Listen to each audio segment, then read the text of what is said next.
Talk about blackness and what happens in black culture. We're about covering these things that matter to us, speaking to our issues and concerns. This is a genuine people-powered movement. There's a lot of stuff that we're not getting. You get it, and you spread the word. We wish to plead our own cause. Too long have others spoken for us. We cannot tell our own story if we can't pay for it. This is about covering us. Invest in black-owned media. Your dollars matter. We don't have to keep asking them to cover our stuff. So please support us in what we do, folks. We want to hit 2,000 people, $50 this month, raise $100,000. We're behind $100,000, so we want to hit that. Y'all money makes this possible. Checks and money orders go to P.O. Box 57196, Washington, D.C. 20037-0196. The Cash App is $RM Unfiltered. PayPal is R Martin Unfiltered. Venmo is RM Unfiltered. Zelle is Roland@RolandSMartin.com.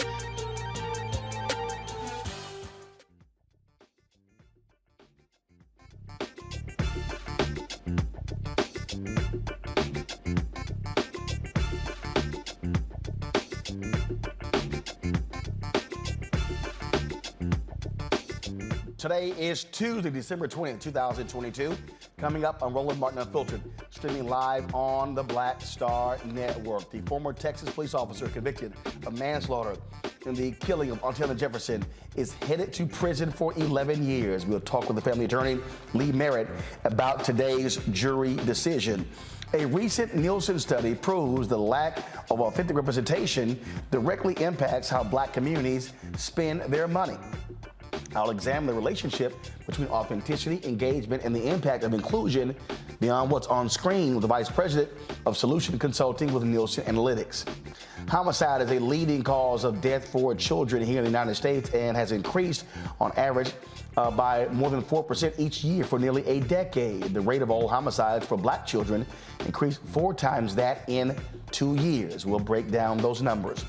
More than 30 years ago, they were wrongfully convicted of raping a white woman in Central Park. Monday, they were honored with an entrance to the park named the Gate of the Exonerated. We'll tell you about the Exonerated Five. In tonight's Marketplace segment, 2 sisters took their love for spice and created a health-conscious business called Ginsation Ginger. Also, the documentary Fat Tuesdays talks about the role of Guy Torry and what he created at the famous Comedy Store in Los Angeles. But why is it in the documentary on the Comedy Store, Fat Tuesday was completely left out? We're going to talk about whiteout and how black people and our impact have saved white institutions we've never gotten just due. It's time to bring the funk on Roland Martin Unfiltered on the Black Star Network. Let's go. He's got it. Whatever the miss, he's on it. Whatever it is, he's got the scoop, the fact, the find. And when it breaks, he's right on time and it's rolling. Best believe he's knowing. Putting it down from sports to news to politics. With entertainment just for kicks, he's rolling. It's on go, roll, y'all. It's rolling Martin, yeah. Rolling with rolling now. He's funk, he's fresh, he's real, the best, you know he's rolling Martin now.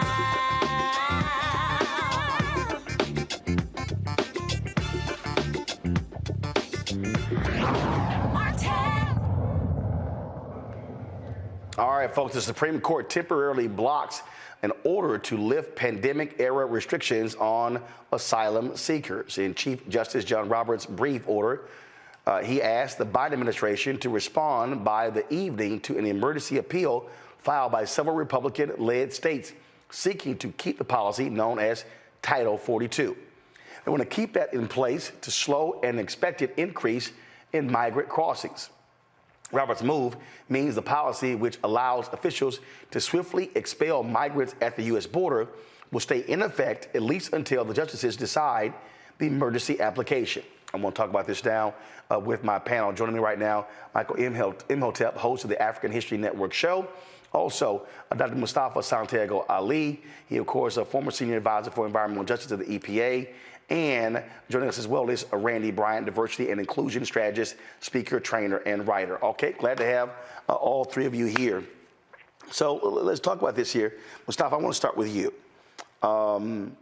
You've got advocates who say Title 42 is wrong, that we should not have this, is what the Trump administration put forth. But you even got Democrats who are saying we have a border problem in this country. Your thoughts on this Supreme Court decision and how do we deal with this issue of illegal entries into the country? Well, you hit the major point is that, one, we have to make sure that we finally have real immigration reform. We haven't had it since 1986. And because folks on Capitol Hill have refused to actually address that systemic issue, then we have things like Title 42, which was put in place through the public health law, I believe it was 1944, that said that when you have, these types of pandemics and other types of things, you could use it to stop folks from being able to come into our country because you didn't want them to be able to spread the disease around. So we continue to place Band-Aids on the real issue at hand, which is true immigration reform. Now, I understand that we also, the president in 2021 actually moved forward and shared with folks on Capitol Hill his plan for immigration reform. But once again, folks refused to do what was necessary to address that issue. We understand also that folks use immigration as one of those voting sort of wedges, if you will. Especially Republican brothers and sisters love to use that to sort of rally up their base, to raise money, and a number of different dynamics that are going on. So this is, we do have a serious problem at the border, but if we're not willing to deal with the real root of the cause, then we're going to continue to kick the can down the road, and we're going to continue to have, these situations where we have massive amounts of people who are trying to come to a country where they can have a better life, just like folks did from Europe. Michael, again, what is the answer? Because you can either confront the problem, or you can keep kicking it down the can. You can keep watching Fox News and others make this a major, major issue, or you can actually deal with it. Is there a political will to actually confront the problem in America? Well, I don't think Republicans really are not serious about dealing with when it comes to immigration reform, and you're going to have, you probably have some Democrats who are really not serious about it as well. But there has to be real immigration reform. And when we look at something like Title 42, it's a complicated situation, and the reason why it's complicated is because you're going to have the resources in place, you're going to have the manpower in place to handle this influx of migrants that are just on the other side of the border. It's approximately 130,000, 135,000, something like that. So when you remove Title 42, you're going to have this influx coming in, and I guarantee you, the Biden administration does not want that playing 24 hours a day on Fox News as well. Now, what's important to understand, yes, it's a humanitarian issue, but also this deals with U.S. policy to Central American countries going back the last 50 years, in some cases the last 100 years. And the reason why I say that is because a lot of the conditions that people from Central American countries are fleeing from, U.S. policies help to shape those conditions as well. So you have chickens coming home to roost at the same time.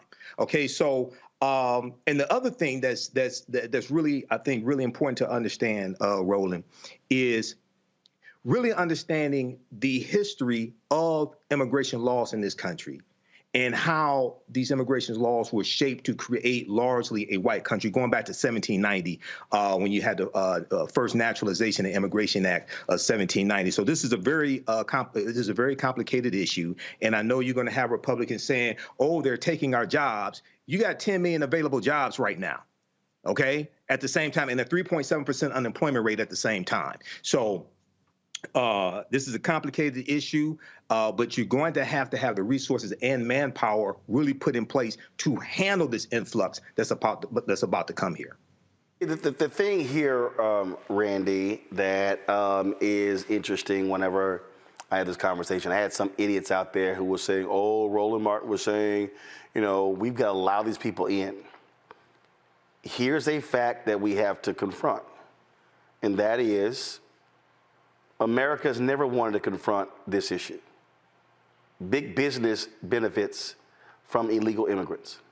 Exactly. There are services.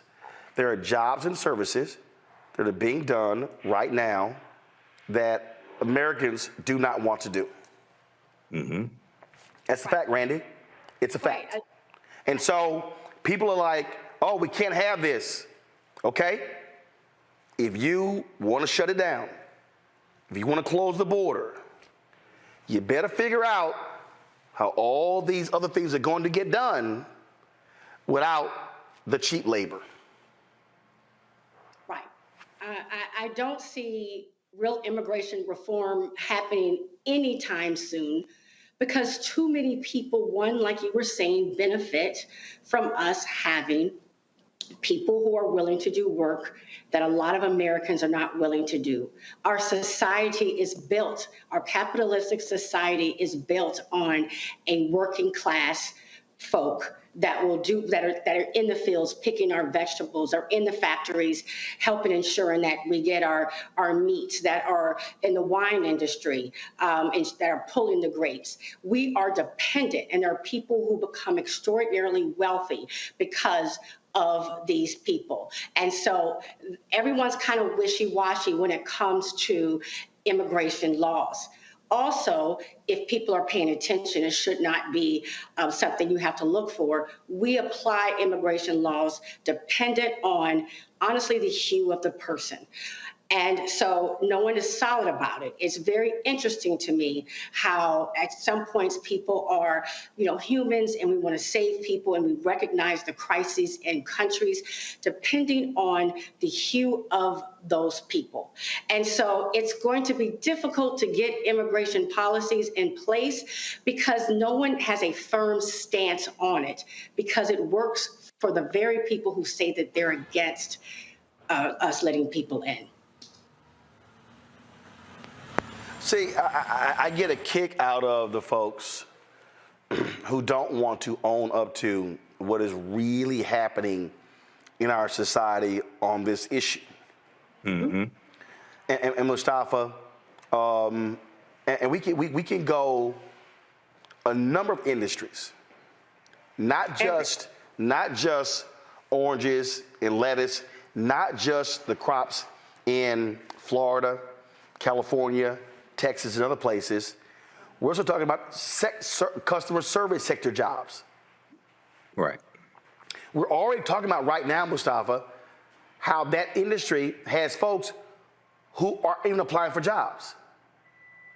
So, again, I would love for all of these people who are like, close the border. Okay, gotcha. You're going to have to confront what Americans are not doing. And how do you still have a functioning society if you don't have people doing those jobs?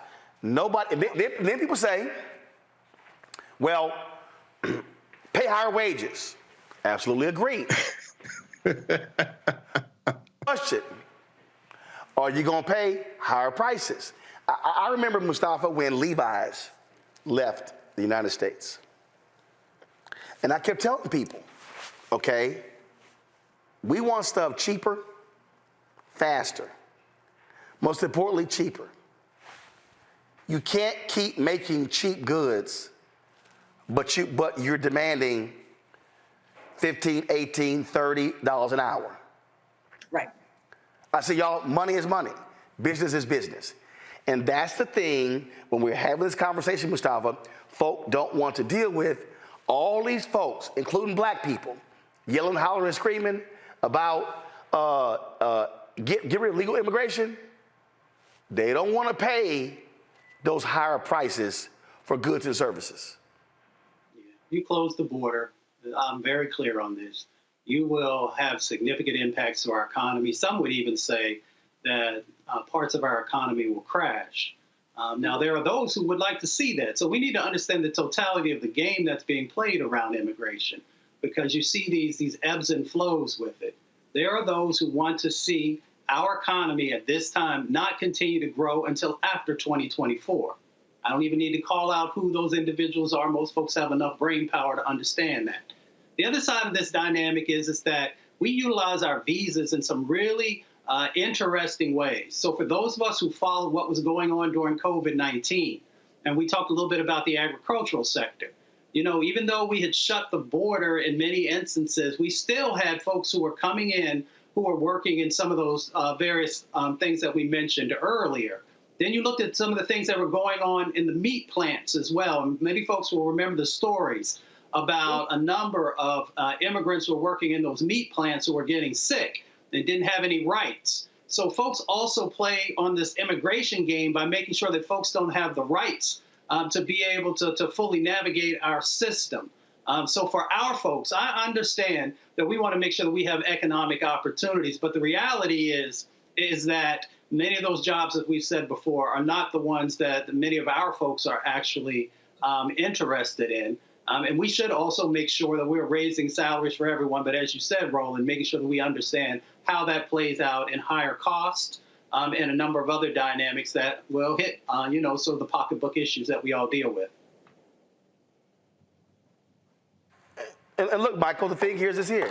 America loves cheap products. We love it.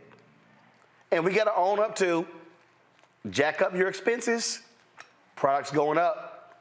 You gonna love them then?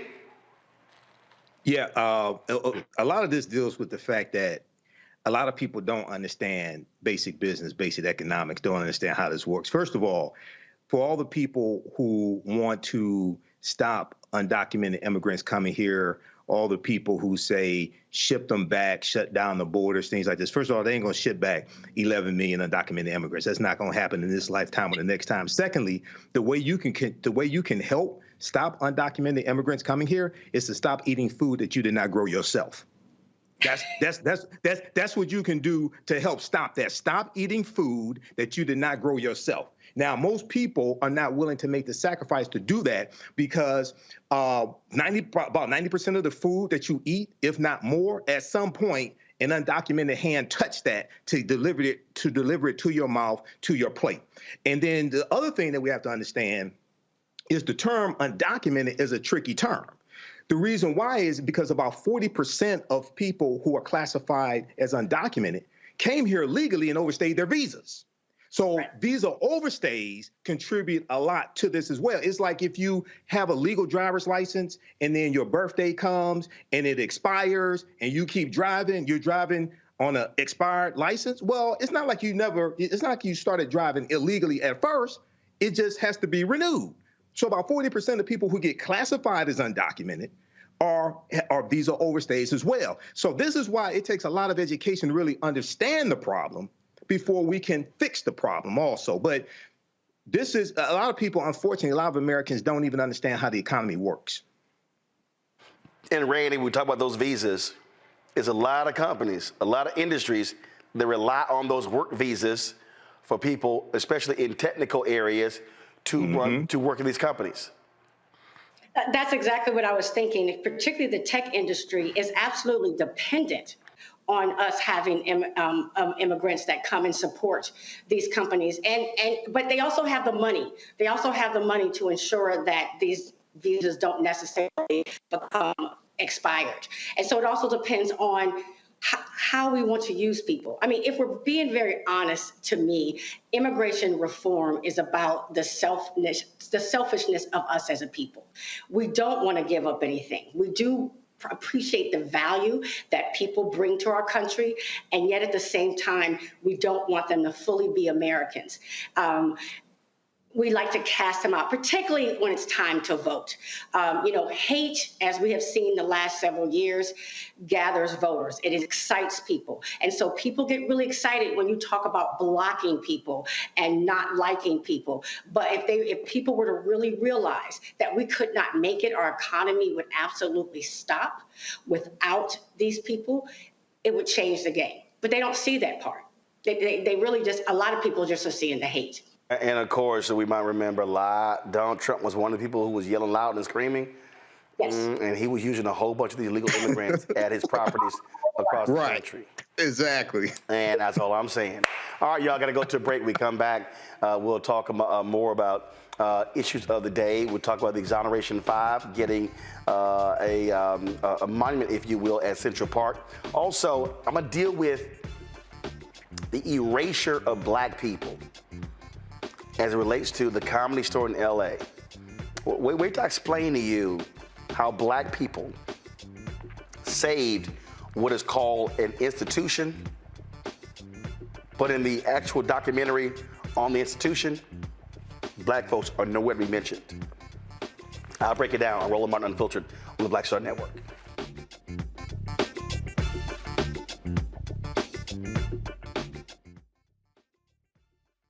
I'm Deborah Owens, America's Wealth Coach, and my new show, Get Wealthy, focuses on the things that your financial advisor and bank isn't telling you, but you absolutely need to know.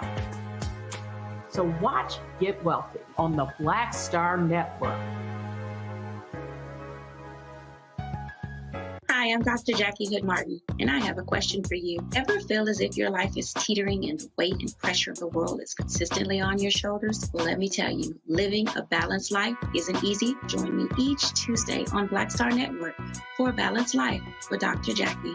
We'll laugh together, cry together, pull ourselves together, and cheer each other on. So join me for new shows each Tuesday on Black Star Network, A Balanced Life with Dr. Jackie.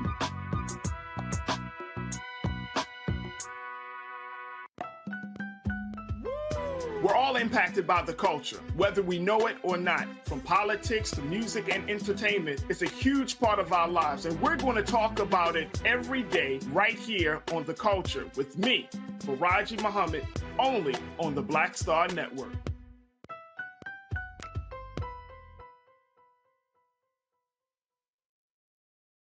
Pull up a chair, take your seat. The Black Tape with me, Dr. Greg Carr, here on the Black Star Network. Every week, we'll take a deeper dive into the world we're living in. Join the conversation only on the Black Star Network. My name is Charlie Wilson. Hi, I'm Sally Richardson Whitfield. And I'm Dodger Whitfield. Hey everybody, this is your man Fred Hammond, and you're watching Roland Martin, my man, Unfiltered.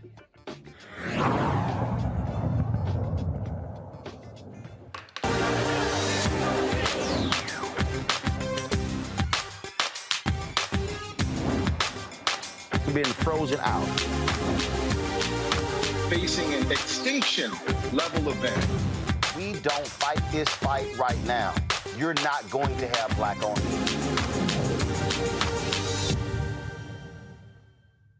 you. All right, folks, a recent Nielsen's attitudes on representation on TV study found that 59% of black viewers are more likely to buy from brands featuring someone from their identity group in advertisements. This year, there was a 10 percentage point decline in black viewers who are more likely to buy from brands that advertise in inclusive content compared to 2021. Joining us right now is Erica McKinnon, the Vice President of Solution Consulting with Nielsen Analytics. Joins us right now. How you doing? I'm well, Roland. How are you? All right, so let's unpack this. First off, Nielsen every year has done a study on black viewing habits. And black people, it ain't even close, watch more TV than anybody else. Yeah. So what's the latest numbers? Because I want our audience to understand the gap between us and everybody else. Yeah, it's definitely a huge gap in how much, Black Americans spend on, television, whether we're consuming TV, whether it's via streaming. I mean, right now, about 48 million Black consumers are engaged in TV. And when you talk about that, you also have to take in consideration not only just linear broadcast TV, but streaming, whether it's How many hours per week? Like, because in the past, y'all said it was like 45, 48, 50 hours per week. It's still in that same range. Over 48 million people tuning in with, on average about 45, hours per week engaged in media in general. And as you know, media is so fragmented, Roland. There's so many different ways in which you can consume media, right? But I don't know where we have the time. Where are we finding the time? So if Black people have, like, say, 45 hours a week, who's number two? Yeah, so there are other groups, whether it is white or Hispanics. Hispanics is actually, spending a lot of time with media too. We're really seeing that, especially across different media like podcasts, where they have a ton of engagement in addition to streaming. So not only, again, African Americans, but we will also see Blacks. And then, as I mentioned, streaming. We've been talking about this for the last couple of years, is where we definitely see more Black consumers really flocking to that platform. One of the reasons why, almost at 36%, is because we have more control, right, over the content that we want to view, such as your show, right? We want to be able to connect with content that's authentic to us. And so we're finding that via streaming versus traditional broadcast television. So, and this is the thing, when we're talking about, so we're consuming, but there's also not a rate on return, if you will, was coming back to us. And numbers show we're going to spend when we see us. Yes. Exactly.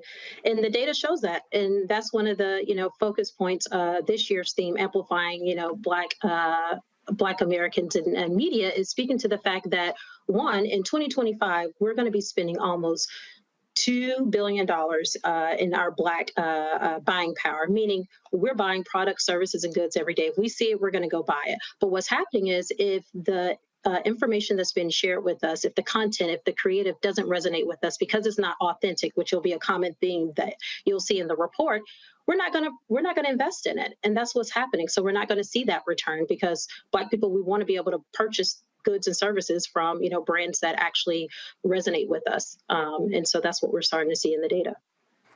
And so, if the numbers are showing that we want to see us, are the companies listening? Mm-hmm. Yep, they're taking heed, to the fact, and especially with the more data that we're showing them and saying, hey, you guys have been pandering for the past couple of years, right? You say you want to be connected to the Black consumer, so you put us in, different advertisement or put us in content, but let's take a step back and really talk about who's creating that content. Is it a Black content creator? Are the people sitting at the table creating that content, do they look like us? And it goes back to that theme of authenticity. So, over the last couple of years, we've seen, brands really try to, connect with us, and they've had some missed opportunities. They've fallen flat, and because of that, they're now taking heed, saying, okay, we need to do a better job at connecting with Black consumers and making sure that that content actually resonates with them, and that is not just, oh, well, we have our diverse slate, right? We have our diverse talent, or we have this diverse creative, so therefore we're, reaching a diverse slate. That's not the case. We want to make sure that that content is authentic. So brands are really definitely taking notice of that, and really going back to the drawing board and making sure people that look like us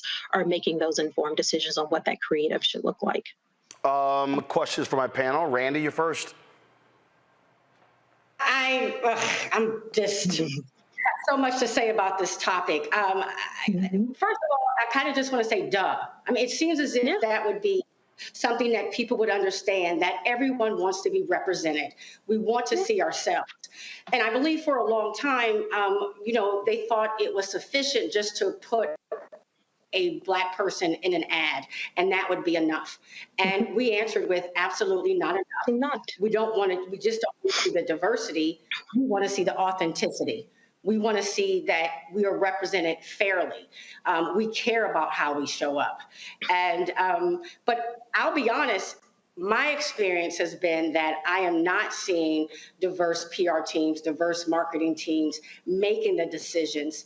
And I feel as if there's somewhat an arrogance where people feel as if they can speak to the Black experience almost more than Black people can.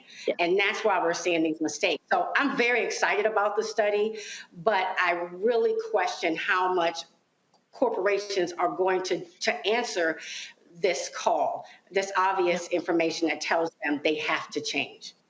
Yeah, it's so true, Randy. And I mean, you hit the nail on the head. And one of the things that we really talk about is that presence is not the same as authentic representation, right?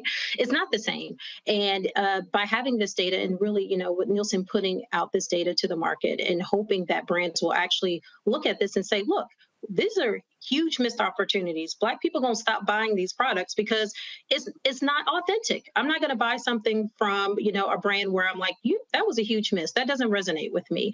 And so I'm really hoping if we as Black people really take a stance and say, you know what, that was a miss. You won't get my money. You won't get my dollars. I know we're spending billions of dollars in products and services each year, but we're not going to do it any longer. Brands will definitely start to take more notice then. Yeah, well, we're taking a stand just by the fact that we're leaving. I mean, they need to look at the fact that we're not watching mainstream television anymore, and we go and find what speaks to us, what represents us. And now there are choices. This is not like when I was growing up and there were 3 stations, right? Right, exactly. People have choices and they're leaving. And so, I have found that the greatest way people make change is the bottom line. That money does talk. And so I really do hope to see some significant change. But what I will say is what I'm seeing is all white staff almost making decisions about Black content, about what we like and who we are. And the arrogance that it takes to do that, to say, I know what Black people will want and what will resonate to them more than Black people. I mean, that takes a level of arrogance that is just ridiculous. Definitely makes my blood boil a little bit too.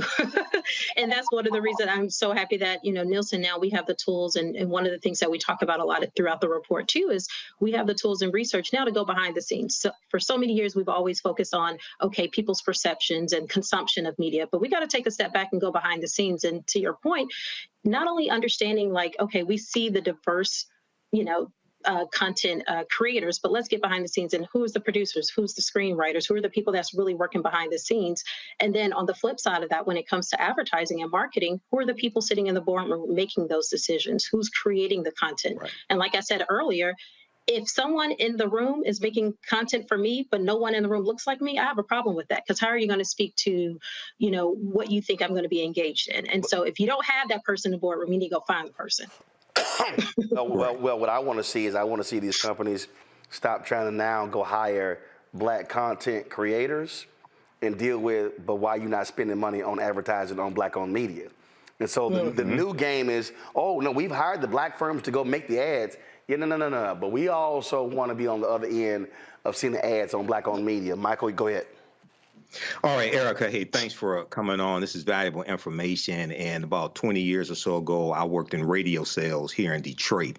And Arbitron was what determined like our rates, which determined revenue.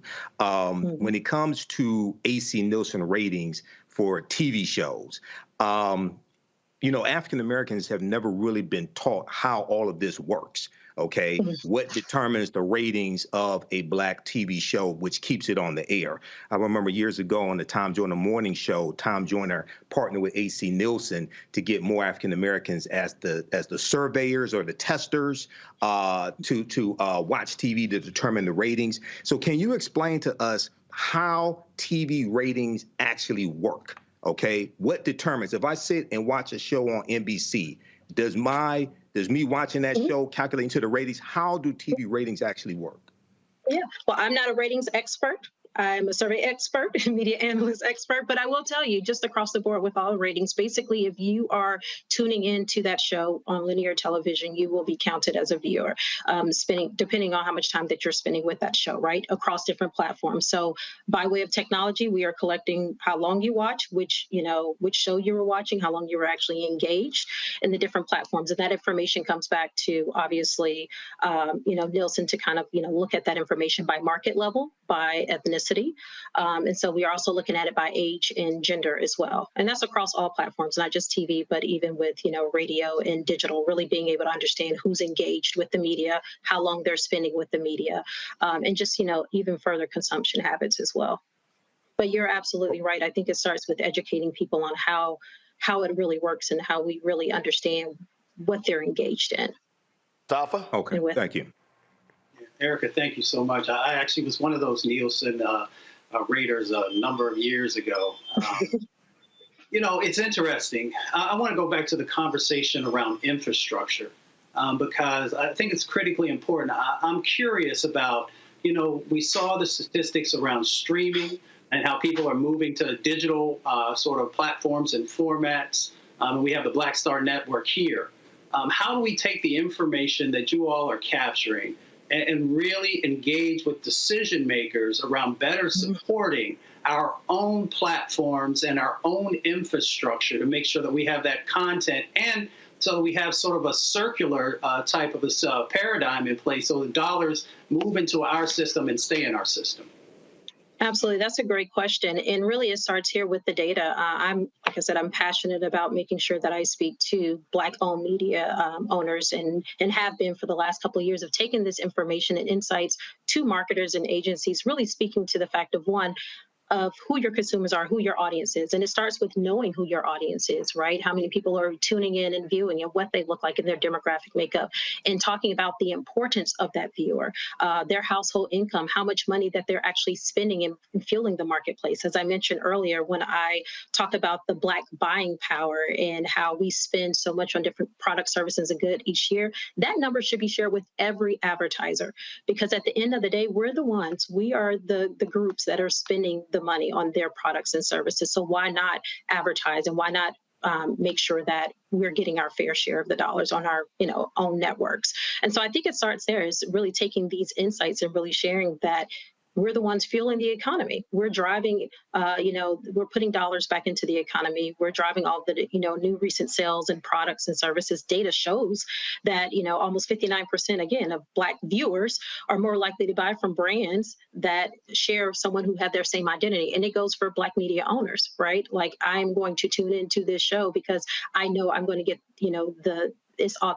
not only is it authentic, but I'm also going to get, truth. And I have that level of engagement with, the talent. And so these are the things that are important, but definitely take these insights back to, your marketers and particularly even agencies. I think a lot of it has to do with education. We have to spend more time, I know, than we want, but just educating marketers on why it's important, that they understand our buying power and our level of engagement. As Roland said earlier, I mean, we're spending 48 million people are tuning into TV every day. We're spending hours on hours of engagement across media in general. And so, I mean, we're being bombarded with advertising every day. And that advertising obviously works because our purchase intent is high. We're spending. So, I definitely say take, these insights and share with your, marketers and key stakeholders. But the reality is, what you laid out is we know what we watch, but then those same agencies go, oh, but you're not brand safe.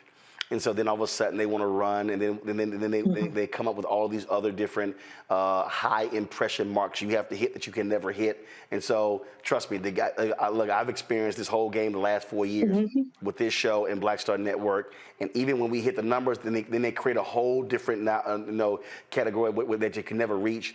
And so I know people who are small than us can't reach them. It's all about not trying to get the dollars to us. That's what it boils down to. And we keep seeing it over and over and over again. And I keep saying it, these are largely white ad firms. And what I keep telling these companies is, you need to learn how to tell your ad agencies, it's actually our money, it's not yours. And this is also part of the problem. So I would love to see Nielsen break down something on the lack of ad dollars going to Black-owned media from these very same agencies in these Fortune 500 companies. So, Erica, we appreciate it. Thanks a lot.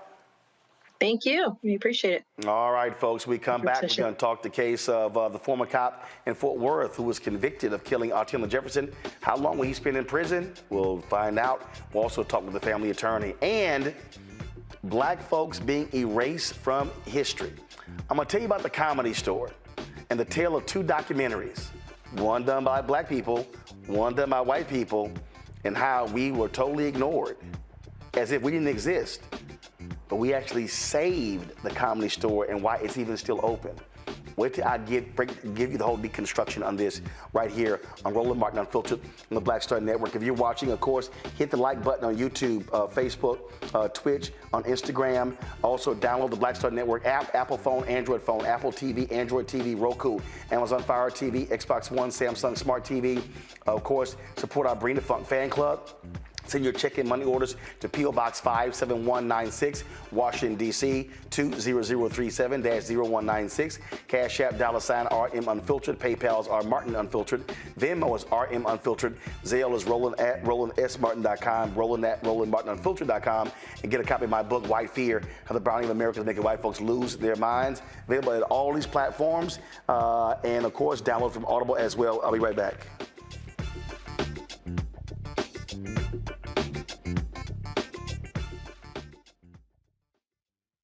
I am on screen, and I am representing what a Black man is to the entire world that's gonna see this. And this might be the only Black man, a representation of a Black man that they see. Right.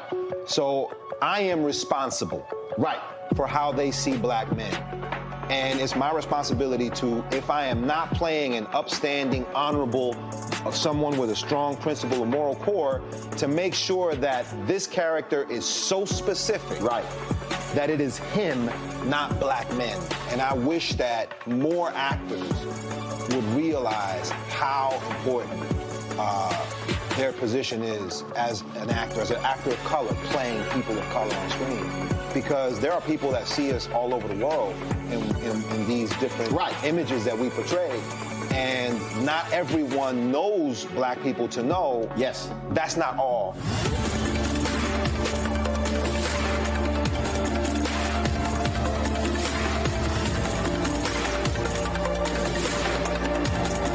Deborah Owens, America's Wealth Coach, and my new show, Get Wealthy, focuses on the things that your financial advisor and bank isn't telling you, but you absolutely need to know.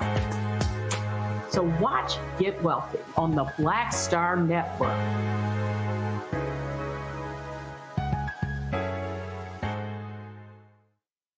Hi, I'm Eric Nolan. I'm Shantae Moore. Hi, my name is LaToya Luckett, and you're watching Roland Martin Unfiltered.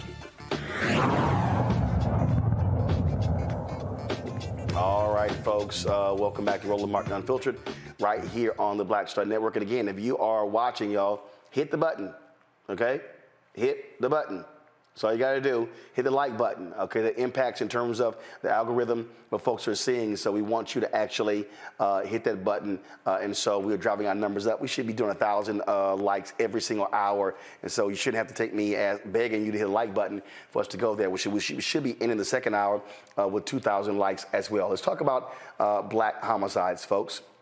And that is, a new study says homicide is first of all, is a leading cause of death for children in the United States. The overall rate has increased on average of 4.3% each year for nearly a decade. The rate of homicides in black children increased 16.6% from 2018 to 2020. Black and Hispanic children have been victims of a steady increase in homicides since 2012 and 2014. From 1999 to 2020, 38,362 children were homicide victims, folks, in this country. The researchers found that overall homicide rates increased the most for boys, rising 16.1% between 2018 and 2020. The JAMA pediatric study also found that black boys were killed more than any other group, with firearms as the most common weapon used in these deaths. When you think about that, Michael, we have to look at these homicide deaths also in a different way. Mm-hmm. You're now talking about that number of black men, boys, who will never be fathers. Right. Who will never be husbands. Who will never be wage earners. Now you're talking about that number having a negative impact on the economics of the black community because they're dying. Oh, the funeral homes are doing gangbusters. But if you're talking about a black boy dying before he's 20 or 25, you're not talking about somebody who is not even a part of this life for 50 years and the impact, the negative impact that it has on families. And what I keep saying in this country, the problem that we have when we talk about homicide rates, the response in America is send more cops. Cops do not prevent violence. They catch perpetrators. If you are not dealing with the underlying issues of violence, you're not going to deal with the homicide issue. Yeah, you know, that is a big part of it.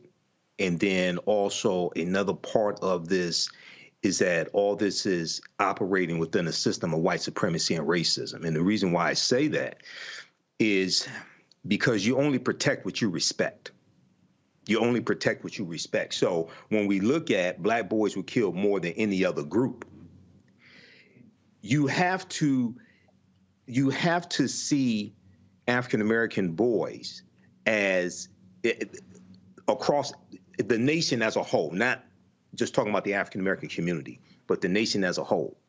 You have to see African-American boys of being worthy of saving to understand why this is so important and why resources have to be allocated to deal with the underlying causes of violence, especially gun violence, and deaths, especially gun deaths, as opposed to seeing African-American boys as criminals or future criminals.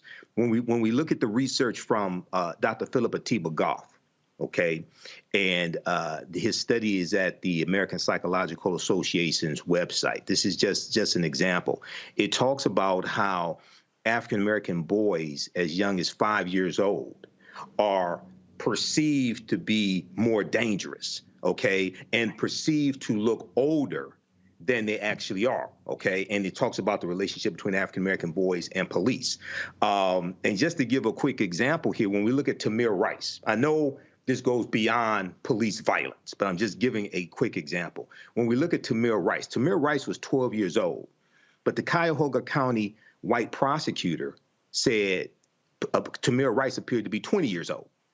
Okay, and he was treated like a 20-year-old man as opposed to a 12-year-old boy. I know it's a specific case, but it gives some insight into how we're treated here in America. So this is, I think, something that we really have to look at, and legislation and resources have to be allocated to address this issue. But at the same time, when we deal with violence in our communities where we are killing one another as well, Black lives do matter, but Black lives also have to matter to Black people as well. Okay, so this is extremely important, and it's a multifaceted problem.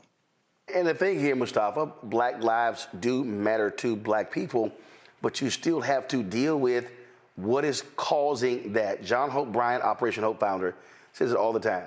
You've never seen a riot in a neighborhood with a credit score of 700 or higher. There's a direct correlation between homicide rates and poverty and education and opportunity. Exactly. You know, we've created these sacrifice zones across our country, and we never really want to unpack what that actually looks like. So you talked about a couple of those elements. One of them, you know, is around education. And making sure that we have these holistic strategies where we're not just dealing with education, but we're also dealing with the food insecurities that are in there, because kids can't learn and families can't actually thrive if they don't have the nutrition that's necessary. We often don't talk about also what's happened in relationship to banking and how we have had these disinvestments inside of our communities that create these sacrifice zones, you know, and then we also have to look at the pollution that's also in there. There are a number of studies that show when temperatures increase, when pollution increases, then we also know that violence inside of communities increases. I bring all this in because it is about these cumulative sets of impacts that are happening inside of our communities that destabilize the communities. And this destabilization has happened because of policy and the decisions that were made and continue to be made. And it has also happened because of the lack of investments in a holistic way to actually change the dynamics that are going on inside of our community. See, we will continue to put Band-Aids on things. We will continue to make these sets of investments where there's these one-offs, but we refuse to actually change how we're funding, how we are doing policy, how we are actually honoring these communities by making sure that we help them to move from surviving to thriving. And if we're not willing to do that, then we're going to continue to see these lives that are being lost by Black boys and Black girls and adults and others. So we have a... Looks like we lost Mustafa for a second there. Randy, go ahead. You know, I agree with what my brothers are saying here today. It's such, the statistics are... I believe I become extremely angry, though, when I hear people say, but what about Black on Black crime, as if our young brothers are monsters or something's wrong with them. Whereas one, homicide is a crime of affiliation, association, and proximity. You know, white on white crime is about the same stats as Black on Black crime, that's one. But our young brothers are being raised in communities that, you know, they can barely survive. They're trying their best, and it literally is, for some of them, they're having to fight to just stay alive. And no one wants to look at that. They want to look at the individual young people and not a system that has not invested in our children, that has left them with poor schools, with a family structure broken, with transportation where they can't even get out of those communities, and just trying to make it. And so when desperate people will do desperate things, it's hard to also get a person who hasn't been taught to love themselves, because everything tells them they shouldn't, to all of a sudden value the life of somebody else. So I really want us to look at these stats in a holistic way and understand all the systems that have contributed to us being there, and to fix the systems and not act as if there's something wrong with our young men. They need our help.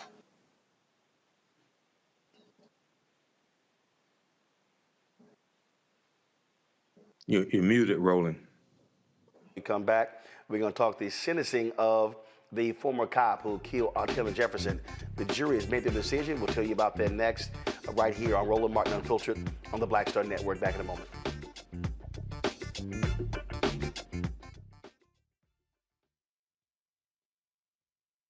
It's time to be smart. Roland Martin's doing this every day. Oh, no punches! Thank you, Roland Martin, for always giving voice to the issues. Look for Roland Martin in the whirlwind, to quote Marcus Garvey again. The video looks phenomenal, so I'm really excited to see it on my big screen. Support this man, Black Media. He makes sure that our stories are told. See, there's a difference between Black Star Network and Black-owned media and something like CNN. I got to defer to the brilliance of Dr. Carr and to the brilliance of the Black Star Network. I am rolling with Roland all the way. Honored to be on a show that you own. A black man owns the show. Folks, Black Star Network is here. I'm real revolutionary right now.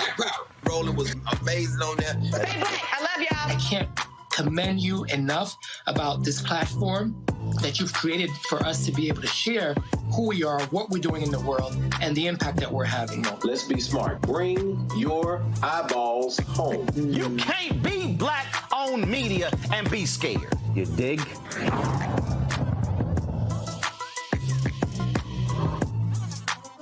Folks, Black Star Network is here. Oh, no punches! I'm real revolutionary right now. Support this man, Black Media. He makes sure that our stories are told. Thank you for being the voice of Black America, Roland. Stay black. I love y'all. All momentum we have now, we have to keep this going. The video looks phenomenal. See, there's a difference between Black Star Network and Black-owned media and something like CNN. You can't be Black-owned media and be scared. It's time to be smart. Bring your eyeballs home. You dig?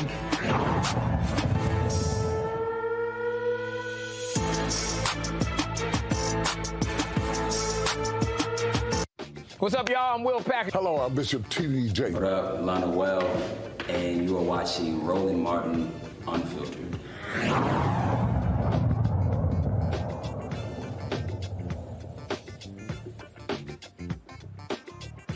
All right, folks, Aaron Dean, the former police officer, was convicted of manslaughter in the death of Taylor Jefferson. Now the jury has decided his fate, and that is 11 years in prison. He'll be eligible, though, for parole after 5.5 years.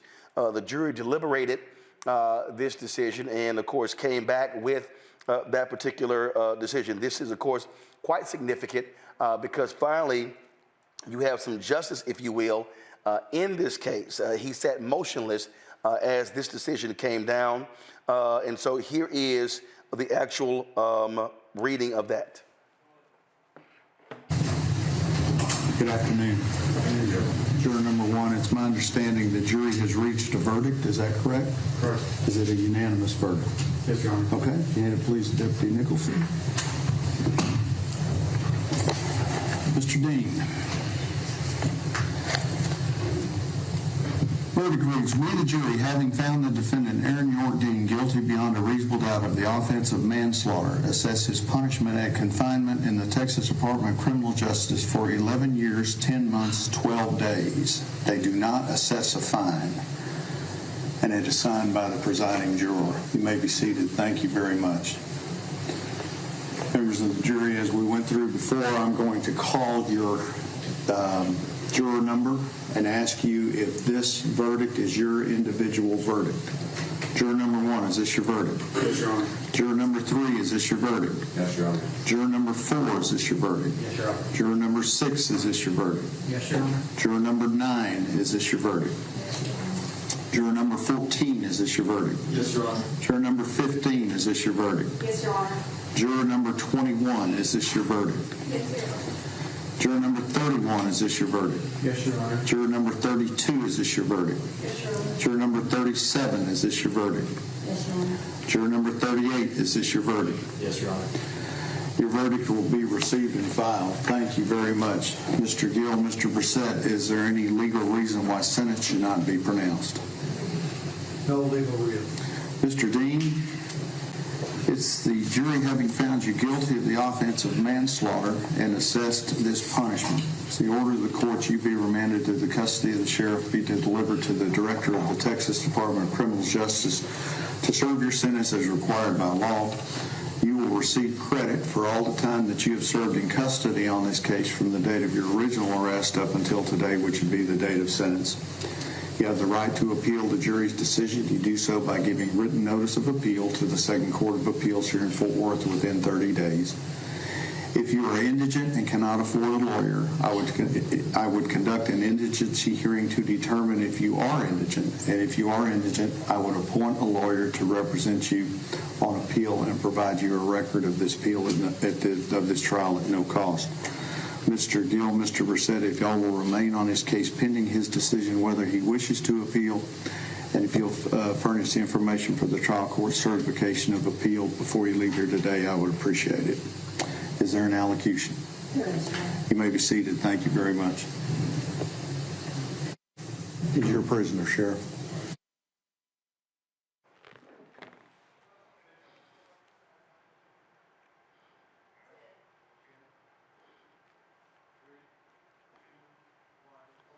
Now, before he was taken away, Ashley Carr got a chance to speak to the man who killed his sister.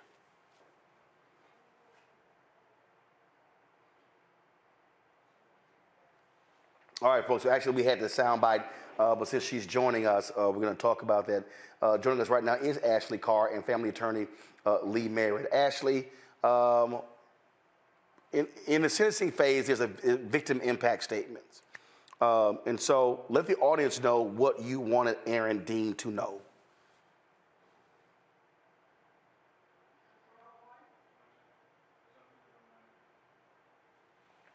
I think you're muted. We can't hear you. There we go.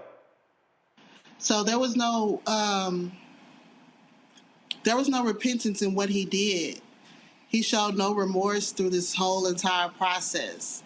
If it was such an accident, why didn't you render aid? Why wasn't that given to my sister?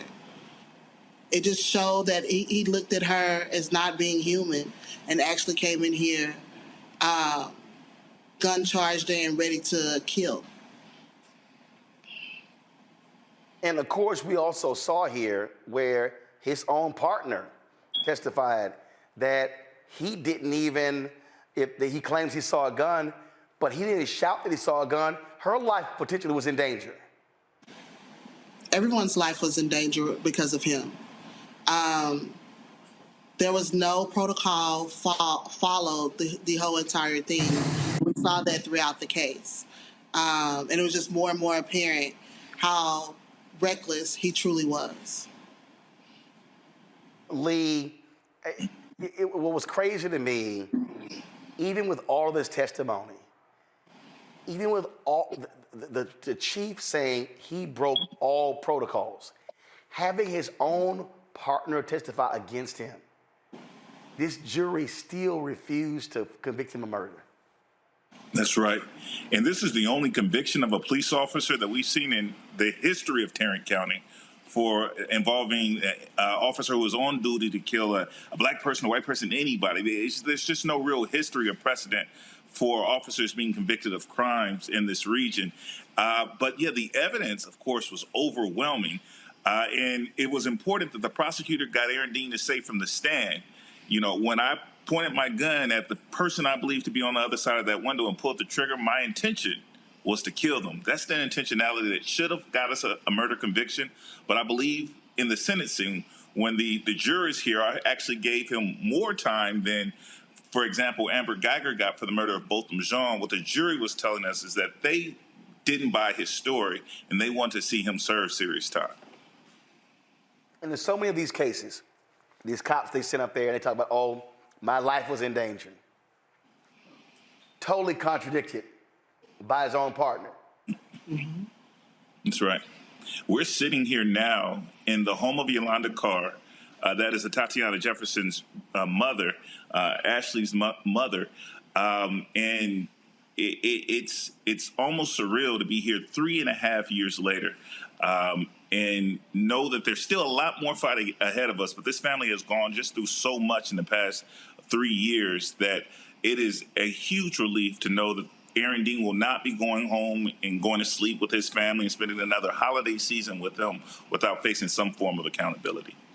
It obviously was a lot for your family to have to go through this, and I just keep saying, I mean, black folks, even if you have a weapon in your home, inside of your own home for protection, you can still end up dead. It is as if the rules for us are completely different than everybody else.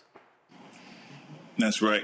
And prosecutors in this case, they said this case is so rare we'll never see it happen again, as if they forgot that this didn't happen until the weekend after Amber Geiger was convicted for doing the exact same thing, shooting a black person to death without any justification in their home. You and I know, Roland, because you get the phone calls and hear from the families, that we live in the deadliest police culture in the modern world, that we kill over 3.5 people on average every day.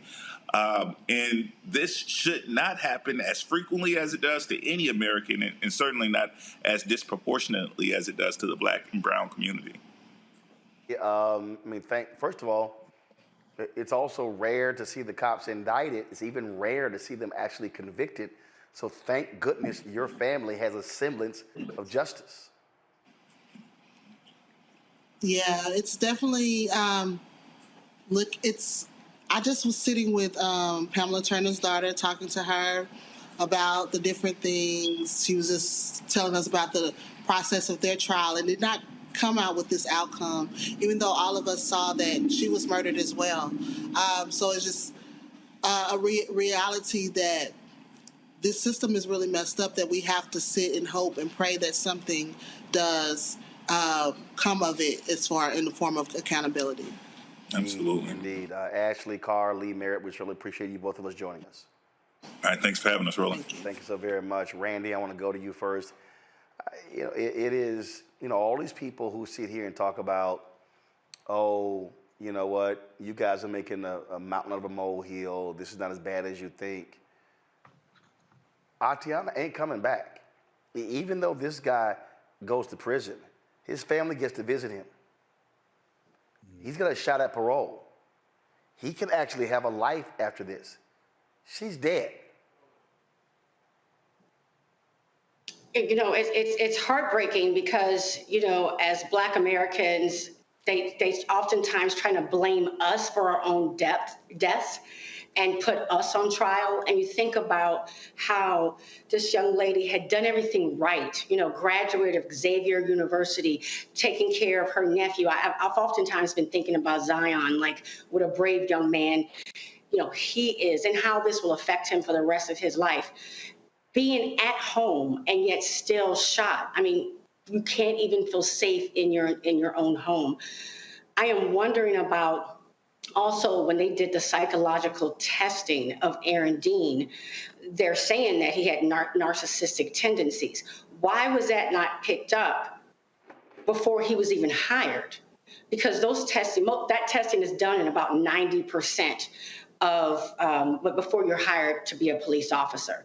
And now they're telling us after the fact, after someone is now dead, that this man should not have even had a gun, should never have been on the police force, because as we see, he has shown no emotion. There's something wrong with this person. And then even going on with the psychological test, are they doing tests to test people's unconscious biases?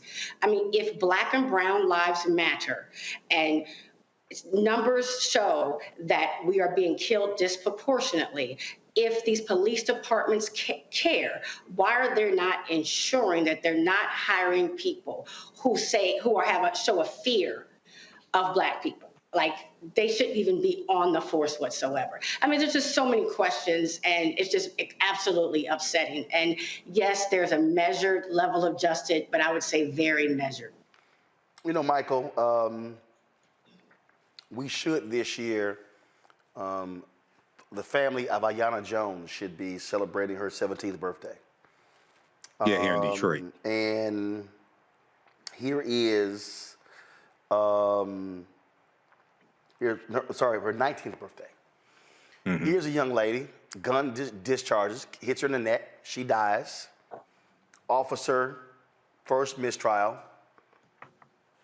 second mistrial, judge in the second mistrial, judge dismisses the involuntary manslaughter. A second mistrial, then the prosecutors choose not to try him again. This cop gets off. A 7-year-old black girl in Detroit, killed. Right. Nobody held accountable. She's dead. He's free. Yeah, you know, Ayanna Jones was a real tragedy here in Detroit. I was on the Carl Nelson radio show talking about the developments in that case. I can't remember whether it was the first trial or second trial that Carl had me on the show talking about it. That was a tragedy. That was Prosecutor Kim Worthy here that prosecuted, her office prosecuted both cases. And after basically 2 mistrials, she didn't prosecute a third time. So when we look here at a Tatiana Jefferson, I talked about this. I talked about the conviction Sunday night on the African History Network show. And, you know, you look at some of the details here, the case is very disturbing because Officer Dean admitted he did not announce himself as a police officer. Also, he did not tell his partner that he saw a gun either, you know, and then to read that there was a psychologist during the trial who said that Officer Dean had a narcissistic personality style. Okay, psychologist Kyle Clayton said this about Dean, and it said that it makes him more likely to engage in behaviors that could put himself and others at risk. So even though Dean's defense attorneys said that he passed a psychological evaluation of the Fort Worth, Texas police officer that Fort Worth, Texas police officers have to go through, you have to wonder then why wasn't that caught? What has to be improved in that psychological evaluation to screen out police officers? What has to be improved to keep something like this from happening again? So this is still, even though he's convicted 11 years, this is still a tragedy all the way around. This sister wanted to be a doctor, okay? And she'll never get to fulfill her dreams.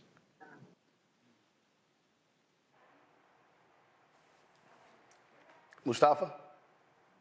Yeah, I mean, all this hits home for me. I mean, I agree with what the panelists have just shared. I think there needs to continually be psychological analyses that are going on throughout law enforcement's career because, you know, the stressors that folks deal with, the biases that they may have may not show up early on, but they might come into play later on. So I think that it continually has to happen.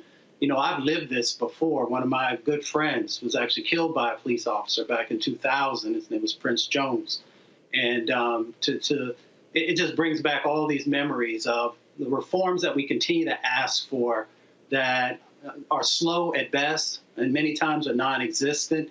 And then you got to ask the question, well, why is it that folks won't move and make the changes that are necessary to better protect folks? And, you know, one of the factors is that we continue to die disproportionately, Black folks. And, you know, so that seems to be one of the reasons that folks refuse to pass significant legislation on Capitol Hill and in state houses. And they continue to place our lives in the crosshairs. So until we're willing to make those reforms and to hold people accountable and to make sure that the police unions and others who back up cops that are bad cops, then we're going to continue to see this. Yes, folks should support good police officers, but when we have those who are not, then they have to go and they have to be held to the same level of accountability that each and every one of us has. Because if this gentleman hadn't gotten 11 years plus, if you follow the case, if he had gotten 10 years or less, he could actually be out on probation very soon. Folks, hold tight 1 second. We come back, I want to talk about Black erasure from history. And what's even more stunning is when I explain to you how it was Black people that literally saved an iconic institution in Hollywood, but they act like it never happened. Also coming up, the Exonerated Five. They're honored in New York at the place where they essentially were almost tried and convicted for life. We'll talk to one of them next on Roland Martin Unfiltered on the Black Star Network. Download the app, Apple phone, Android phone, Apple TV, Android TV, Roku, Amazon Fire TV, Xbox One, Samsung Smart TV. Join our Bring the Funk fan club. Your dollars make it possible to do what we do. Travel this country, cover the stories that matter. Check your money orders. P.O. Box 57196, Washington, D.C. 20037-0196. Cash App, $RM Unfiltered. PayPal, R Martin Unfiltered. Venmo is RM Unfiltered. Zelle, Roland at RolandSMartin.com. Roland at RolandMartinUnfiltered.com. Get your copy of my book, White Fear, How the Brownie of America is Making White Folks Lose Their Minds. Available on all platforms, Amazon, Barnes & Noble, Target. Also, download your copy on Audible. We'll be right back.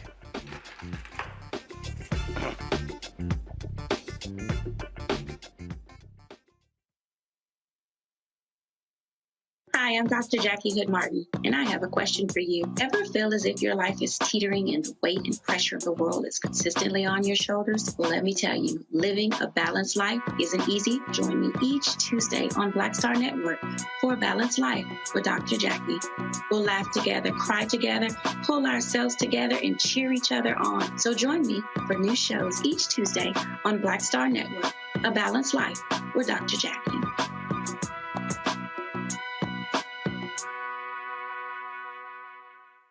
When you talk about blackness and what happens in black culture, we're about covering these things that matter to us, speaking to our issues and concerns. This is a genuine people-powered movement. There's a lot of stuff that we're not getting. You get it, and you spread the word. We wish to plead our own cause. Too long have others spoken for us. We cannot tell our own story if we can't pay for it. This is about covering us. Invest in black-owned media. Your dollars matter. We don't have to keep asking them to cover our stuff. So please support us in what we do, folks. We want to hit 2,000 people, $50 this month, raise $100,000. We're behind $100,000, so we want to hit that. Y'all money makes this possible. Check some money orders. Go to P.O. Box 57196, Washington, D.C. 20037-0196. The Cash App is $RM Unfiltered. PayPal is R Martin Unfiltered. Venmo is RM Unfiltered. Zelle is Roland at RolandSMartin.com. Hello, everyone. It's Kiara Sheard. Hey, I'm Taj. I'm Coco. And I'm Lily. And we're SWV. What's up, y'all? It's Ryan Destiny, and you're watching Roland Martin Unfiltered.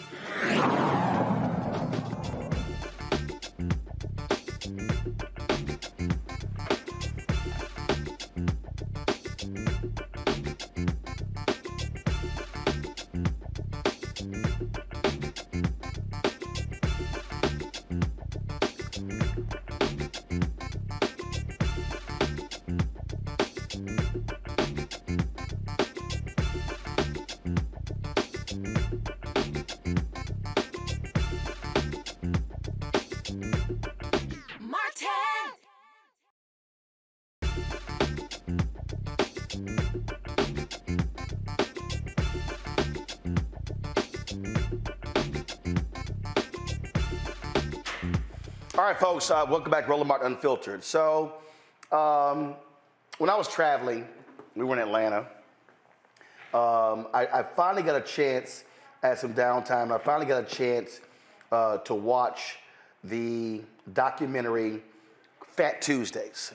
I interviewed Guy Torrey for Rolling with Roland, and then I interviewed Guy Torrey again at Essence, where he talked about Fat Tuesday, his creation at the Comedy Store, and the role that it played. But he said something that blew me away in our conversation. Watch. Let's talk about your doc, Fat Tuesday. Yeah, man. Folks have been talking about it. It's finally out because last time we chatted, y'all were finishing editing, and so now it's out. And the thing that I think when I think about it, I sort of compare to the doc that Summer of Soul that Questlove won the Oscar for. Yeah. And there's so many things about our culture that cats didn't know about. So you see these documentaries of these other people, and you swear black people didn't do anything. Right. But when you think about the things that black people have done, and then this is where having to tell our own story, because otherwise folk wouldn't know. Right. And it's funny you say that, too. And Fat Tuesdays prayerfully for Emmy consideration. So, prayer warriors out there, I hope we get that nod. But Fat Tuesdays is a documentary about a night I created at the Comedy Store to showcase black comedians. And it turned into the best damn comedy show, period. The most important comedy show, period, because so many comics came through there that are box office stars today, that are touring. Kevin Hart, who opened, Essence Fest, man, he came through Fat Tuesdays. And Nick Cannon discovered at Fat Tuesdays, and Mike Epps came through this. So it was such a platform to showcase comedians. And, it was me bringing the hood to Hollywood, because after the riots in '92, industry quit going to the hood to see us. So I said, let me create a night on Sunset, where we should be anyway, and showcase black comics. And it's funny you say that, how you would swear black people didn't do anything, because there's another cable network that did a documentary on the Comedy Store where I held Fat Tuesdays, and there was no mention. Are you serious? They had a 5-part series, and there was no mention. A 5-part series? And there was no mention of Fat Tuesdays. And Fat Tuesdays, my night, out of the mouths of the Comedy Store owners, even when we were shooting our doc there, said, man, Fat Tuesdays, it wasn't for Fat Tuesdays, we'd have been shut down a long time ago. He said there was times that if it wasn't for Fat Tuesday, they wouldn't have made payroll on Friday. And there was not one mention. That is crazy. In the documentary that was done on the Comedy Store. Wow. That's crazy. Yeah. But again, that's the story of black people, in terms of we've saved a whole bunch of folks' asses. What? And then, networks. And then when the story is told, leagues. It was as if we didn't exist. Exactly.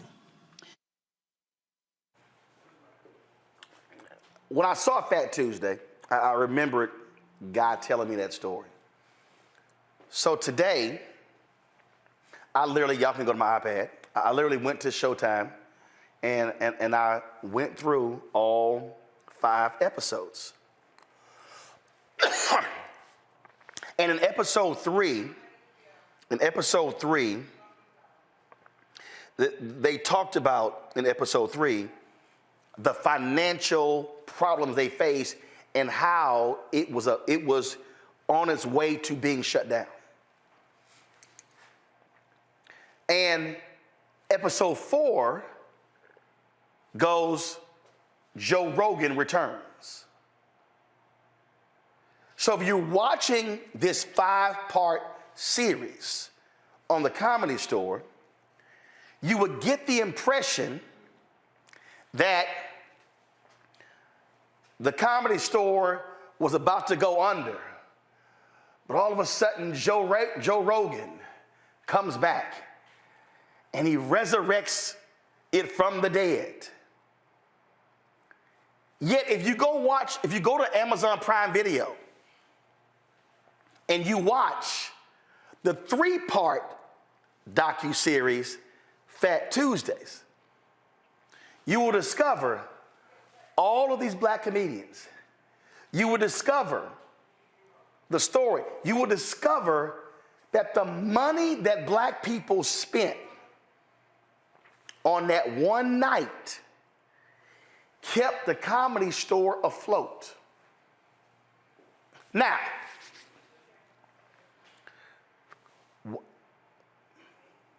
why does this matter?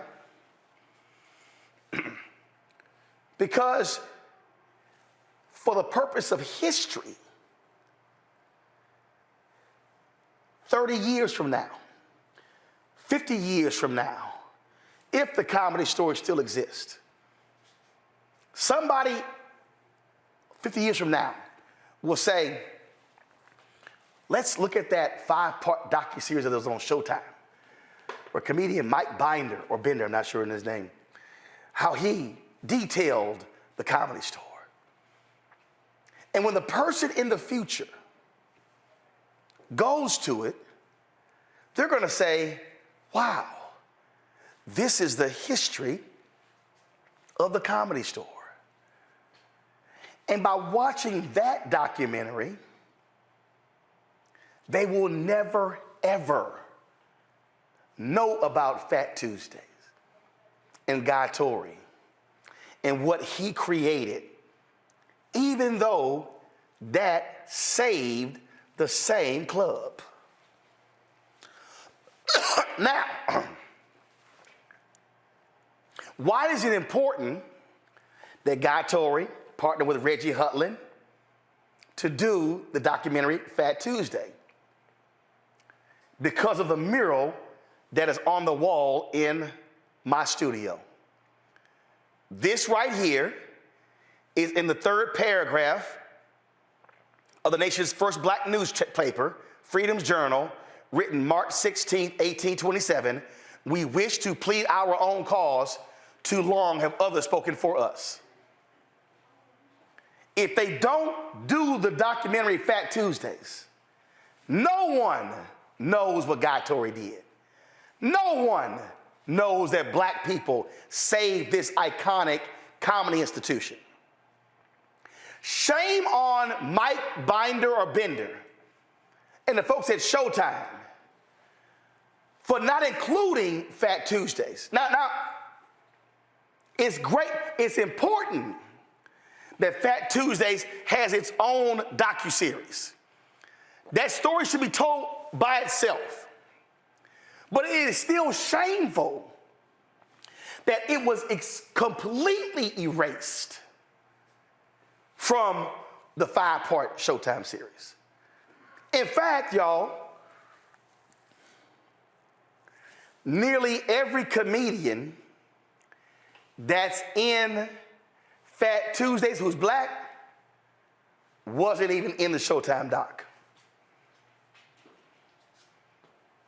Here you have, and see, I know somebody watching me right now, and they saying, okay, Roland, I mean, why are you talking about this?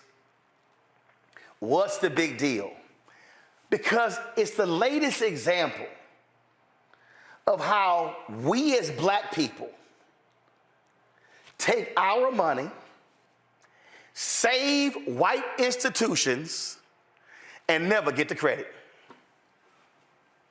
It's a perfect example of how we create something and somebody else benefits from our talent. They stay rich. We gotta go elsewhere. See,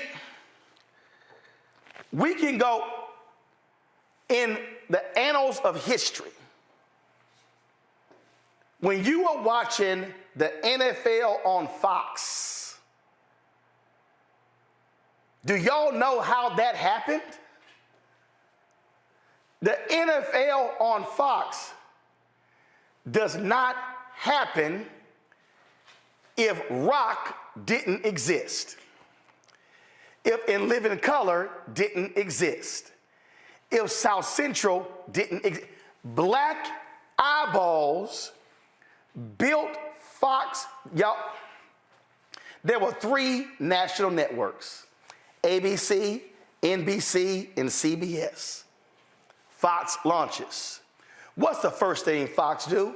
Let's go find some black people. Y'all, I had the woman from Nielsen on a little bit earlier.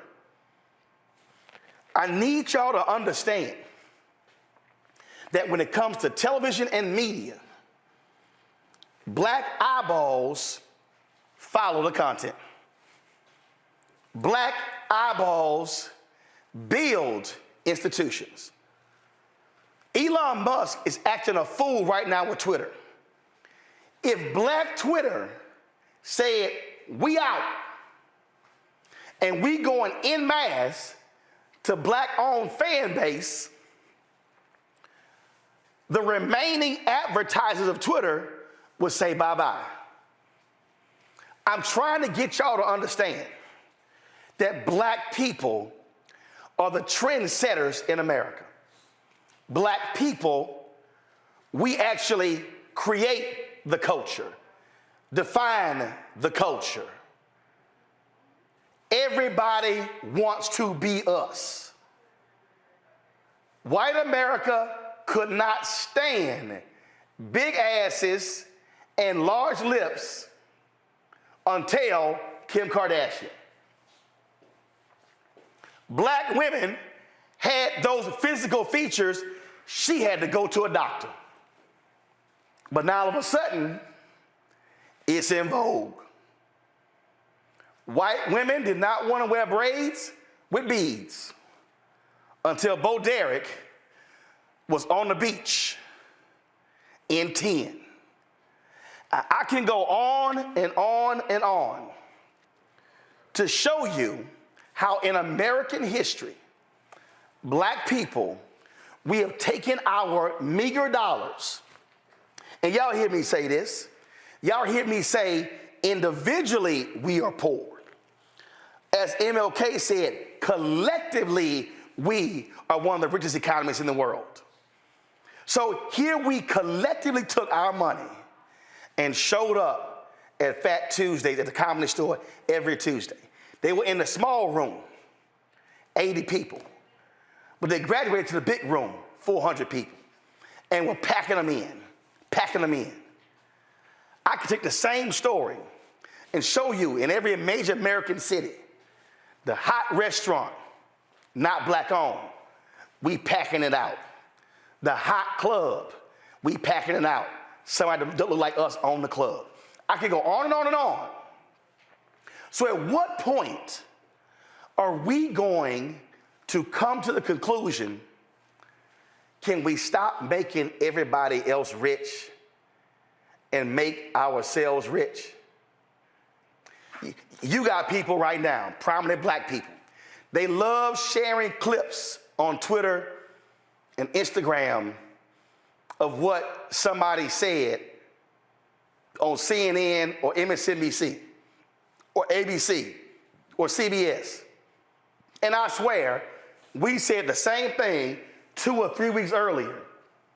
But those same so-called tastemakers never share clips from this show. You know why? And this probably is going to be my next book. My next book is probably going to be called White Validation. I'm probably going to write the next book because that really is part of our fundamental problem. We will gladly make other people rich and then ask them to invite us to the table when we literally saved the table. Hell, we made the table. All I'm trying to get us to understand is we have got to change this. When we stop saving everybody else and begin building up our institutions, and all of a sudden, Black America will look totally different. Watch the Fat Tuesdays documentary on Amazon Prime Video. Give Guy Torrey his praise. Look at what those black comedians were able to do by leveraging their talents. But I'm going back to the other piece. We saved a club that we don't own. In fact, the folk at the Comedy Store should have given Guy Torrey equity in the club because he was bringing in that much money. Ain't no Fat Tuesday, ain't no Comedy Store. The lesson for black people is we have got to stop being the show and be the show and the business. When our stuff is hot and we blowing up, make it clear, I'm gonna take this thing and go somewhere else with it unless we get a piece of the pie. And there are people out there, Mustafa, Randy, and Michael, the last thing they want to see is a prominent black basketball player doing a shoe deal with a black apparel company. The last thing they want to see are black actors and actresses hiring black PR agents. The last thing they want to see are black big companies hiring black law firms and black bond firms. We cannot continue to complain about our economic condition in America when we are making other folks rich, and then we'll turn up our nose at somebody black who owns the same thing. Randy, you first. Michael, Mustafa, you close. One, I'm trying to find shock and awe to give you about us again being left out of history. It happens all the time, right? From the time we're starting to study history in schools, we're not mentioned. I think we learned about Martin Luther King, and that's about it. It's unfortunate, but it's true. When we talk about systemic racism and we talk about economic strength in the Black community, I believe we have to be honest with ourselves and talk about how we too have been affected by the biggest marketing campaign that has ever happened on the face of the earth has been to teach us that white is better. And we need to sit and be honest and say that we oftentimes will laud and elevate brands just because it has an Italian name or a French name, and not give any credence to our own Black-owned brands. In fact, Randy, Dapper Dan just said he had to do a deal with Gucci because if he had done his own deal, they wouldn't have bought it by saying Dapper Dan. It had to have Gucci's name on it. And he's telling the truth. And, you talk about the influencers. I oftentimes see people post these grand videos when they're opening up because they've gotten a Prada bag or a Versace bag. And I don't see it when I see Black. I purposefully actually will only do that when it's a Black-owned brand. Even when it comes to travel, where we go, we have been brainwashed to think that going to Paris is so much more beautiful than it would be to go to Kenya. I mean, we have to admit that we put we love a brand because it's white, and that's brainwashing, right? And we need to work on that. We need to work on our mindset. I think about how rappers, if instead of calling out Louboutins, if they would call out how much money that we can make within our community. That's why I love that Beyonce did call out Telfar Bags, a Black-owned company, in her last album. Actually, in fact, Beyonce will not take a meeting with a company if there's not Black representation around the table. Right. And that is power. And when we recognize, if we first of all are honest about the brainwashing that we've been through and decide to change it and work on ourselves and start to elevate our own brands so we can have real economic strength, is when we change. That's when it changes, and we're not dependent on people who are not elevating us. Yeah. Michael? Roland, this topic is an extremely important topic, especially going into the new year. And it's important for us to understand that racism is a system of advantage and privilege distributed based upon race. When you showed the quote from the newspaper dealing with how we need to plead our own case, they're talking about power. And power is the ability to define and shape reality and have other people accept your definition of reality as if it were their own, as Dr. Wade Nobles correctly teaches us. The Fox TV network, I remember when the Fox TV network started in the 1980s. I was in high school, it was like the mid-1980s. They started out only with programming on the weekend, Friday, Saturday, and Sunday. And then they went to all the days, 7 days a week, prime time. They started out with TV shows like 21 Jump Street. They started out with TV shows like Cleghorn, and the comedian Thea had her show. So they focused on an African American audience. Yep. Then they broadened it to a white audience, and then they get NFL football. No. They dropped all the black shows. Right, they dropped all the black shows, like the CW did, like WB and CW. You know, when they merged, they did the same. They ran the same game because it worked. They ran the same play because it worked. But I want people to understand, the Fox TV network is owned by Rupert Murdoch. This is the same. No.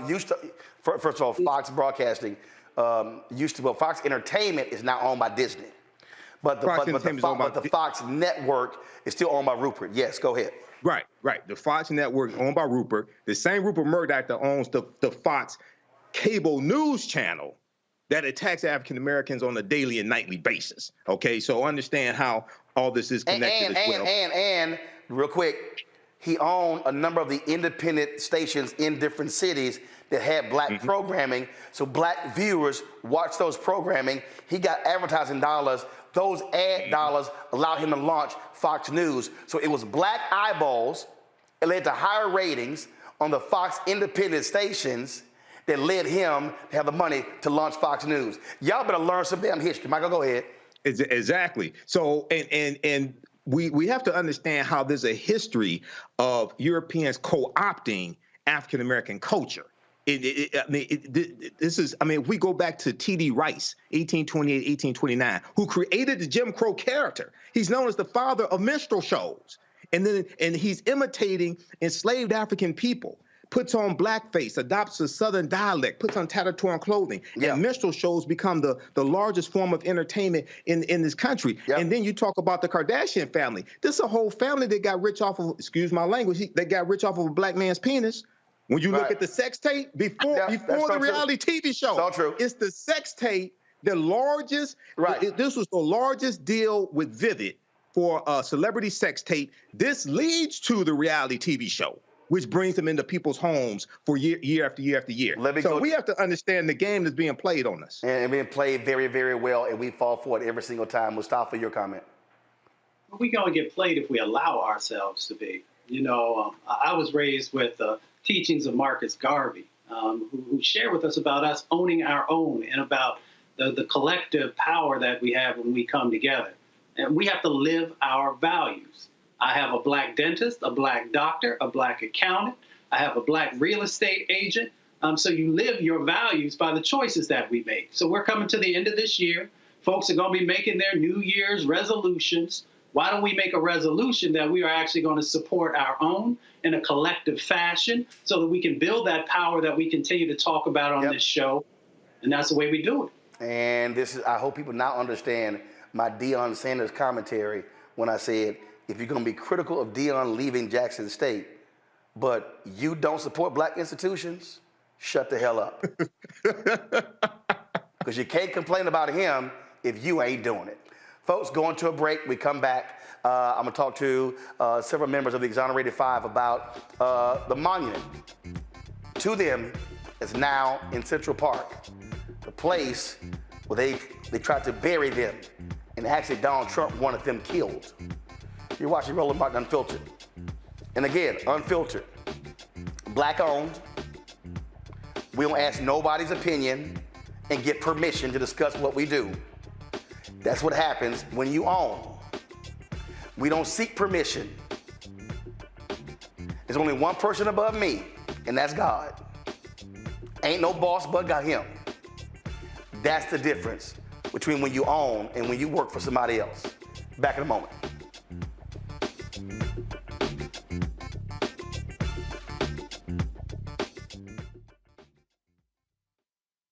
I'm Deborah Owens, America's Wealth Coach, and my new show, Get Wealthy, focuses on the things that your financial advisor and bank isn't telling you, but you absolutely need to know.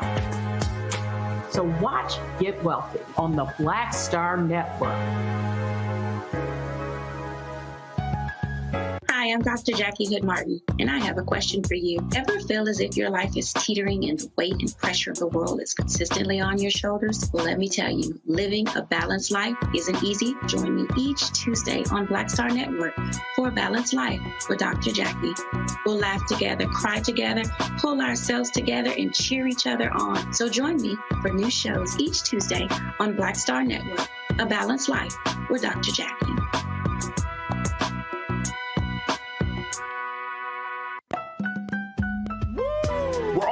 impacted by the culture, whether we know it or not. From politics to music and entertainment, it's a huge part of our lives, and we're going to talk about it every day right here on The Culture with me, Farajii Muhammad, only on the Black Star Network.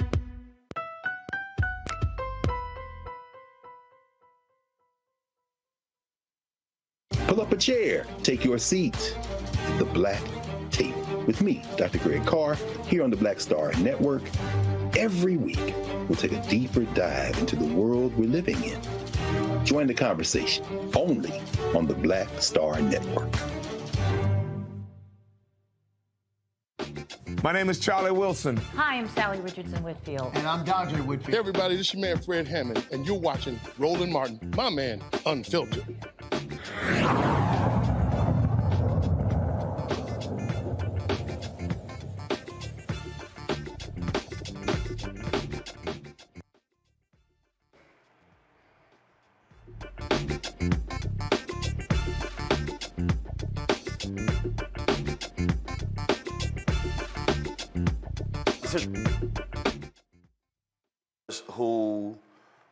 Whose lives were turned upside down when forced into confessions raping a white woman in Central Park. We now know that's a lie. People were calling for them, like Donald Trump, were calling for them to get the death penalty because of what happened. Now, when you go to Central Park, there's actually now a monument to the Exonerated Five. That was unveiled this week. Joining us now is Yusef Salaam, Raymond Santana, who joined us right now, and we're going to be Kevin Richardson as well. Gentlemen, glad to have the three of you here. I just got to ask, I mean, this was the place that what y'all were accused of, where they wanted to bury y'all. Now, when folk walk through that park, they now have to see Exonerated Five. Just share your thoughts about that. Ain't that something, right? Ain't that something?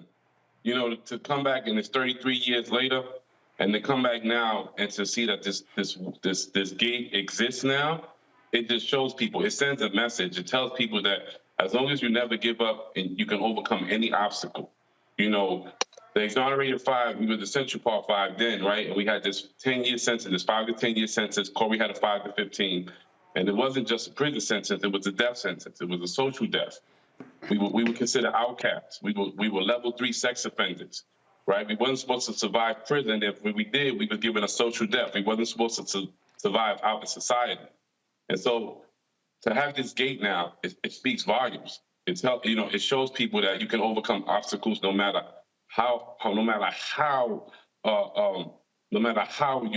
much you feel that you at your last rope or you drink or you can't do anymore. There's always that little extra step that can take you over the hump. And we are examples of that. Definitely. Yeah, you know. You see, when I travel the country, I love to see black monuments. And if I'm going through the train station, it's A. Philip Randolph. When I'm going through the airport in Jackson, Mississippi, it's a display for Medgar Evers. When I'm going through Austin, Texas, Congresswoman Barbara Jordan. When I'm going through Hartsfield Jackson, the plaque on the wall of Maynard Jackson. And I always stop and read it. And what's important is that the story is also on this gate. Folk have to see what New York City and America did to y'all. Yeah. That's found about this whole beautiful situation. You know, they didn't want us to. You said first. You said first, then Kevin. Okay, great. Yeah, they didn't want us to become who we became. And the truth of the matter is that they buried us alive and forgot about us, but they forgot that we were seeds. They forgot that man plans and God is the best of planners. And so in the era of truth, in the day where all things good are coming back into the forefront, here we are being able to receive our flowers while we're still alive, uplift our family's good name, and be restored in a way that is magnificent and powerful, and that also leads the way forward for younger generations to see we got to keep persevering, we got to keep pushing forward. This is such a momentous occasion. 20 years after we were exonerated, that whisper that was dwarfed in the same way when you think about the juxtaposition of when they shouted our guilt. They shouted when they thought we were guilty, they shouted it from the mountaintops. But when they found out we were innocent, they whispered it in a way that only the rats in New York City had heard. And so to be able to appreciate this, for people to walk through this, for people to be able to touch us and commune with us and break bread with us, and to say, man, those guys right there, because of them, we know we could do anything. Powerful, powerful. In many ways, Kevin, what y'all dealt with was a modern day lynching. You're simply here to tell a story. Yeah, it is. You know, and we always could compare ourselves to the modern day Scottsboro boys. You know, this is legacy. What just happened. You know, we must always tell people, don't forget what happened to us. You know, we must remind people what we've been through, and we've been through the worst. And to still be here and be relevant and let people know that we're here, it's definitely monumental, and it's something that I'm still processing it right now, man. Because this is talking about legacy. We was already inspiring people, but now this is on another plateau right here. And also, I think this is important because every NYPD cop, when they walk past that, they got to see that monument. They got to see that, Raymond, because it was the actions of those cops and those prosecutors that led us to this point. Yeah, and that's the reason why, you know, for me, that became the reason why, you know, I was so eager to, you know, to push and to put out mediums, because at the end of the day, it took them 2.5 years to charge us, try us, and convict us and send us to prison. But they never knew that we were going to become fighters, and they never knew we was going to come back and come back stronger. And now you got to deal with us for the rest of your lives. So we want that. We want those mediums that are shown to keep a constant reminder. Every time you see us in the newspaper, every time you see us on TV, every time you see us writing a book, every time you see us now, when you see this wall, you see this gate, you have to constantly be reminded of what you did to us. We never want you to forget that.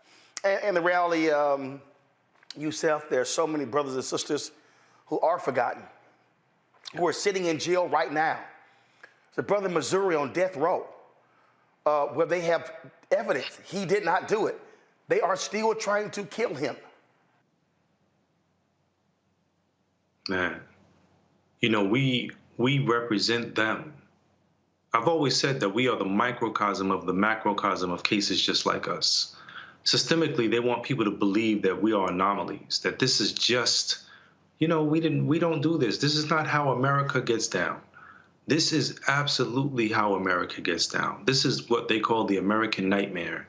And for Black and brown bodies, we struggle through this. We try to figure out, how do we fit in this place where we become, they look at us and by the color of our skin and judge us, not by the content of our character. They deem us to be dead men walking by telling us that we're going to be dead or in jail before we reach the age of 21. And for many of us, we believe that because we play that out, or it's played out on us. We didn't escape. We didn't escape that. We were 14, 15, and 16-year-old children. And so now we represent something bigger. We represent something better, something noble, that all of the individuals who are in prison, all of their cases need to be re-examined, especially the ones who are saying that they're innocent. Because when people are guilty of crimes that they have committed, they usually say, "Mash, you do the crime, you do the time." But the individuals who did not do the crime, they are the ones who often speak of their innocence, just like us. And so I think we represent those individuals whose voices have been turned down and muted.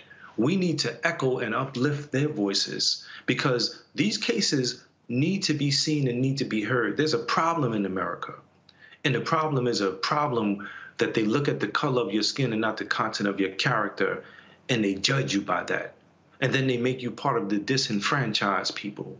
But the question is, have you ever really been part of the franchise? Constitutionally, which has never been reformed, we were always seen as 3/5 of a human being when it was being ratified.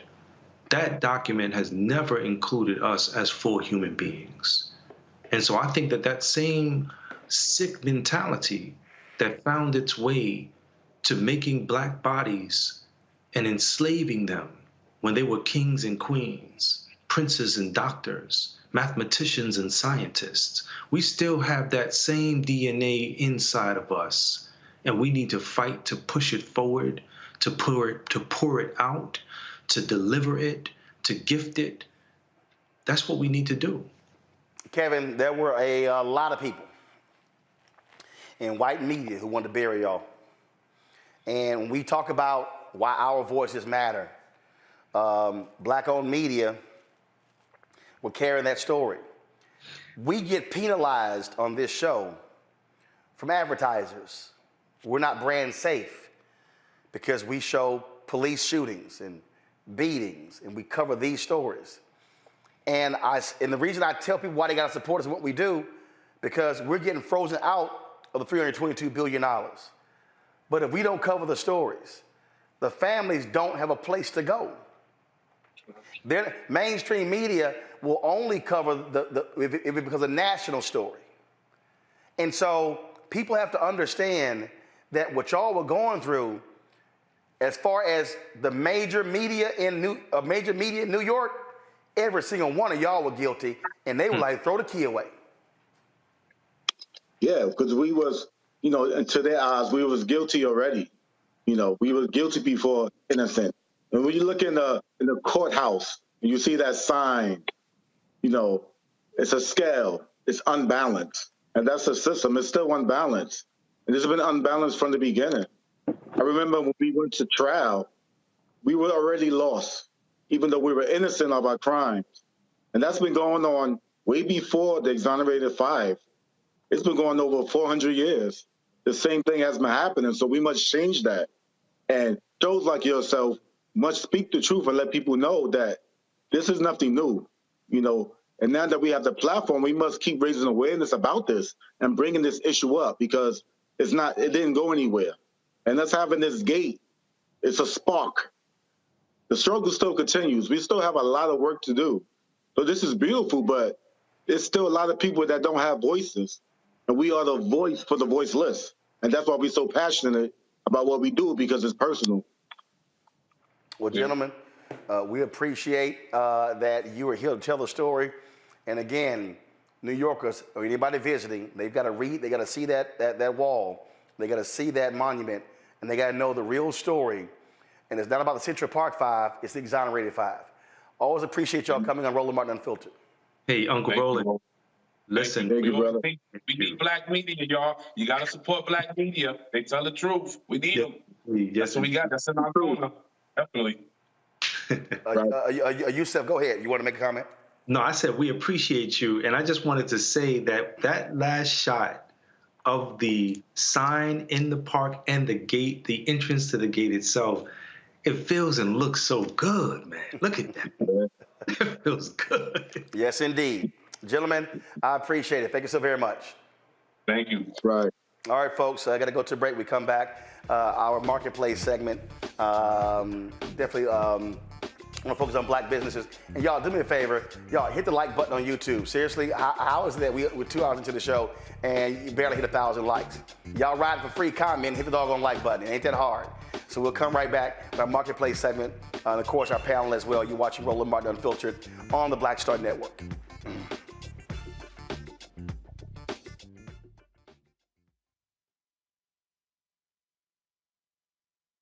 I am on screen, and I am representing what a black man is to the entire world that's going to see this.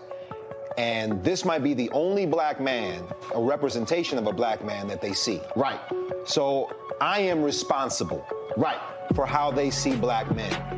And it's my responsibility to, if I am not playing an upstanding, honorable, someone with a strong principle and moral core, to make sure that this character is so specific, right, that it is him, not black men.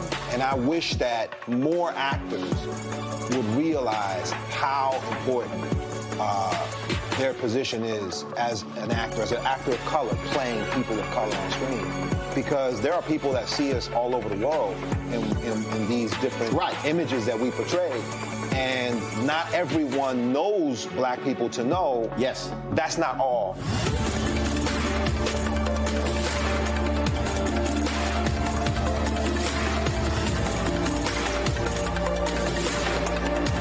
I'm Deborah Owens, America's Wealth Coach, and my new show, Get Wealthy, focuses on the things that your financial advisor and bank isn't telling you, but you absolutely need to know.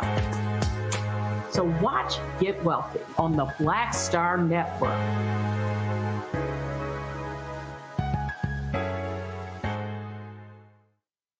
Hi, I'm Eric Nolan. I'm Shantae Moore. Hi, my name is LaToya Luckett, and you're watching Roland Martin Unfiltered.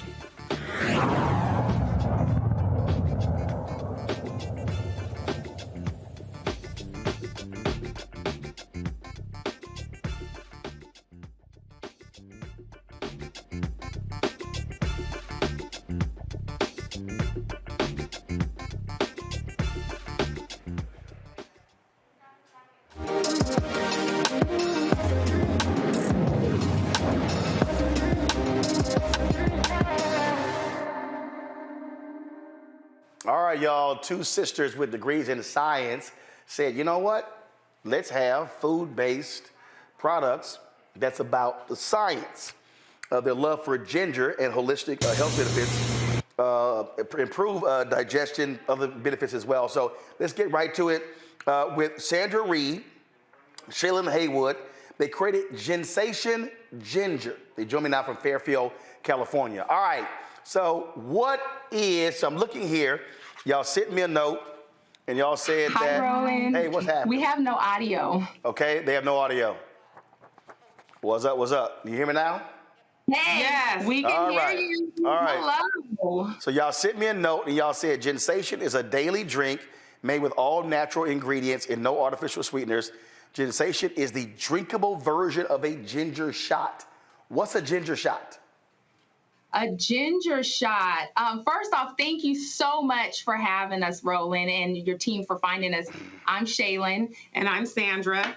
And so most people have some type of experience with ginger, and usually it's a ginger shot. Most of us run to those when we're not feeling well, we have a cold or a flu. And so you mean like right now, I have a bad cough because I'm allergic to smoke. And we were at the tailgate at the SWAC Championship, and that was about 3 weeks ago. And once it gets in my system, it takes a long time for that cough to get out. So people take ginger shots for stuff like that? Typically, ginger is excellent for everything. Okay. Especially immunity, digestion, weight loss, detox, common cold flu symptoms. So you have several there for you to go ahead and try. And what's different about our beverage is it's made with organic Peruvian ginger, which is the highest premium quality of ginger you can find. And it is the main component in Ginsation. And just so you know, Ginsation is a ginger sensation. All right, so we've got citrus mist, and it says ginger, lemon, and honey. Mm-hmm. Then we've got cherry delight, ginger, honey, cherry, ACV. Yes, apple cider vinegar. Got it, and lemon. All right, let's see here. Okay. Sunshine burst, ginger, lemon, tangerine, and honey. Yes. Okay. And then ginger beverage, ginger and elderflower. This is the fresh zest. Yes, that is the fresh zest. And that is our vegan unsweetened flavor. It has ginger and elderflower. Horrible cough. So which one of these is better for the cough? And y'all said you can enjoy this chill or even room temperature as well? Yes, you can enjoy it. You can enjoy it chilled. You also can warm it like tea. It's excellent with frozen fruit. You can make smoothies with it, and it's also a mixer. Oh, cool. All right. So Yeah, many ways you can enjoy it, Roland. But I will tell you, my personal favorite is Sunshine Burst, and Sandy's favorite is the Cherry Delight. I'm an apple cider vinegar lover as well, and so that's why it paired really well with the ginger.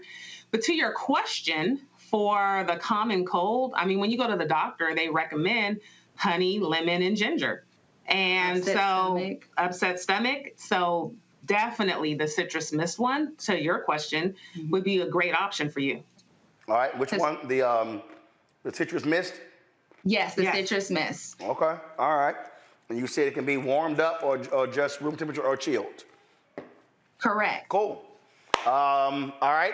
Okay, so before I go to my panel, how many of these can you drink in a day? Should you do 1, 2, like is there like, what do y'all recommend? Because on the back here it says, of course, the amount per serving size is 1 bottle is 60 calories.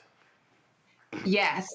And the great thing about Ginsation, it's all natural ingredients, no artificial sweeteners. So it's ready to drink right out of the bottle, and you can have multiple a day. Our drink, it's not concentrated. It's not like, you have to mix it with something. It's ready to drink. Right. So there's no dietary restrictions. You can have as many as you like, the same way you would enjoy any other juice or beverage. I'm sure anyone, because this cough is driving me crazy. And I go to Jamaica on Thursday. I don't want this cough going with me. Mustafa, go ahead. Yeah, no, absolutely. Take them with you. We promise you, Ginsation will change your life, Roland. Okay, all right. I tell you, Angela Rye swears by ginger. Every time when I first got sick, she like, Roland, ginger. I was like, girl, I said, girl, I'm gonna start calling you ginger. Let's see. Mustafa, I'll start with you. Yeah, well, thank you all for putting this product together. I'm a huge fan of ginger, and there's so many scientific studies that have come out about a number of the different things that it helps with. I'm curious, because there are so many different forms of ginger, in different locations across the planet. How did you choose the one that you are currently utilizing? What benefits did you see in choosing that particular one? Well, that's an excellent question. Yeah. And, we chose it because most forms that people see on the market are a form of Chinese ginger, which is very yellow in color. We chose to go with organic Peruvian ginger because it's very potent. And where it grows, it's actually it survives. So it's like survival of the fittest. So where it grows, where it survives, we have like one of the most strongest, one of the most potent versions out there. And that's why when you're sipping Ginsation, you can really be sure that you're going to get the heat and you're going to get the potency along with it, and especially with it being the main ingredient and not just a flavoring agent in the bottle. And I'll just add to that, we have organic Peruvian ginger that's grown in the Amazon basin, and Peruvian ginger, it has the highest content of natural oils, which is why you're going to get that spice. With every sip, you're going to notice the difference. It's not just the flavor. Typically, some ginger ales and drinks are flavors of ginger. We have the real deal. It comes from the actual ginger root. Cool. Randy. I just want to say I'm so intrigued by the product. I mean, you are right. Ginger and the health benefits of ginger has long not been indisputed. So, but I have a question. Can it replace like a ginger beer? You said it could be used as a mixer.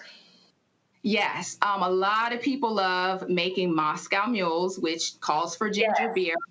One thing that I asked you guys to take a look at is most people, one of the biggest things we're doing is working on educating. Take a look at your nutrition panel. Take a look at the nutrition facts. They speak for themselves on Ginsation. So I will tell you the difference is we are non-carbonated. Ginger beer is carbonated, but we are very low in calories, sugars, and carbs. We even have one that's 0 added sugar and carbs. So you definitely can go ahead and have this. And I also want to add to that, none of our flavors have sodium in them as well. And Shaylin and I both have backgrounds in sciences, and her degree is actually in kinesiology and health nutrition. So when she was putting together this formulation and working on it, there was a lot of thought that went into it. We wanted to be able to have something for everybody, but yet we also did not want to cause that reoccurring circle that can happen a lot of times in our communities, which is our palates being conditioned to very sugary drinks. You can have something fun. You can have something good. You can have something that you can have on a day-to-day basis and not feel guilty for it. And that's why we also avoided, white sugars and sugar preservatives and processed sugars. And we went with a natural form of wildflower honey. Michael. All right, Sandra and Shayla, hey, this is a great story, and as somebody that used to teach entrepreneurship at a local community college here in Detroit, these are stories I love to hear about. I was wondering if your product is available in grocery stores, how can people buy it besides online, and do you also wholesale to small African-American owned businesses? You have vendors who at festivals during the summer and things like this and have booths. Do you wholesale to small African-American owned businesses as well? Yes, absolutely. We wholesale to all small businesses, and particularly in the Black communities, because we're working toward educating. A lot of us believe ginger ale and ginger beer is real ginger. So we're also available. Yeah, it's actually quite, alarming when we're doing our sampling for all people, when they actually taste it. It's a spice. And when you have ginger ale, you think it's sweet, it's sugar. But we just can't wait for you guys to try them and for Roland to have them and be feeling better in no time. But to finish answering your question, we are in 10 retail locations in California at Nugget Markets, and we're rapidly expanding in 2023. And we're also available online, but we have a lot of small businesses. Julo Shop, which is a Black online store, they sell our products. So yes, we are trying to help each other. All right, then. All right, thank you. Well, look, this is absolutely great. First of all, and again, where can people go? They want to get their products directly. Yes, you guys can go to our website, which is drinkginsation.com.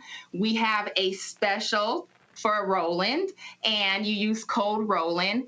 Today, we're doing it for 48 hours, so it'll end on Thursday. You buy 6 bottles, we give you 6 bottles for free. Wow. So you can play, have fun with the flavors, even send some to your friends and family. And we're also available for those in California. We're at Nugget Markets, and you're going to be seeing us in some other retail stores very soon. We're really excited about it. Well, that's awesome. And trust me, I will be drinking one of these going home because this cough is driving me crazy. But it's all good. I'm fighting through it. So again, folks, it's Ginsation Ginger. Follow them at Drink Ginsation. You see their social media there on Twitter and Facebook as well. Go to their website. Thanks a bunch for both of you being on the show. Thank you, Roland. And Roland, for having us. Thank you so much. And if I can tell you this, we follow you on Instagram and we see you live working out. Perfect pre or post refreshing drink. Most of our consumers love doing that because it's low sugar, low calorie for their workout. So we're having a 24-day challenge. We would love for you to join us at the top of the year. So we look forward to connecting with you, being able to do that. All right. Thank you so much. Sounds great. Go ahead. Just add one thing? When you go to our website, please sign up for our email list. You will continue to get updates from us as founders, as Black businesswomen. We are out there to help. We're a Christian-owned company. And, we know God gave us this platform to spread the word, to educate, and to turn non-believers into believers. So please sign up. There's lots of information always coming from us. And we are ready to share what we're learning on our journey. Oh, someone in our chat asked, where should I go to college? I went to UC Riverside. And I went to California State University, Fresno. And we are both members of Alpha Kappa Alpha sorority. Well, good. So folks are asking that, so I said I'll go ahead and ask that question. All right, then. We appreciate it. Good luck with the product. Thanks a lot. Thank you. And I'll let y'all know how what I think about it. Yes, we can't wait to hear. Thank you, Roland. All right, thank you so very much. I appreciate it. Mustafa, Randy, Michael, I appreciate y'all be on the panel as well. Thank you so very much, folks. That is it. I'm here tomorrow and last day in the studio before I go on vacation on Thursday. I told y'all I ain't talking to nobody. Don't be texting me. Don't be calling me. I ain't hollering at nobody. I already told my CFO and assistant, if it ain't that major, don't hit a brother up. Let them know right now, because I don't even want to think for 10 days. I ain't want to think. So that's what I'm trying to get rid of this dadgum cough before I go. So I appreciate it. Folks, I'll see y'all tomorrow. Don't forget, download the Black Star Network app, Apple phone, Android phone, Apple TV, Android TV, Roku, Amazon Fire TV, Xbox One, Samsung Smart TV. Join our Bring the Funk fan club. Check your money orders. Go to P.O. Box 57196. Washington, D.C., 20037-0196.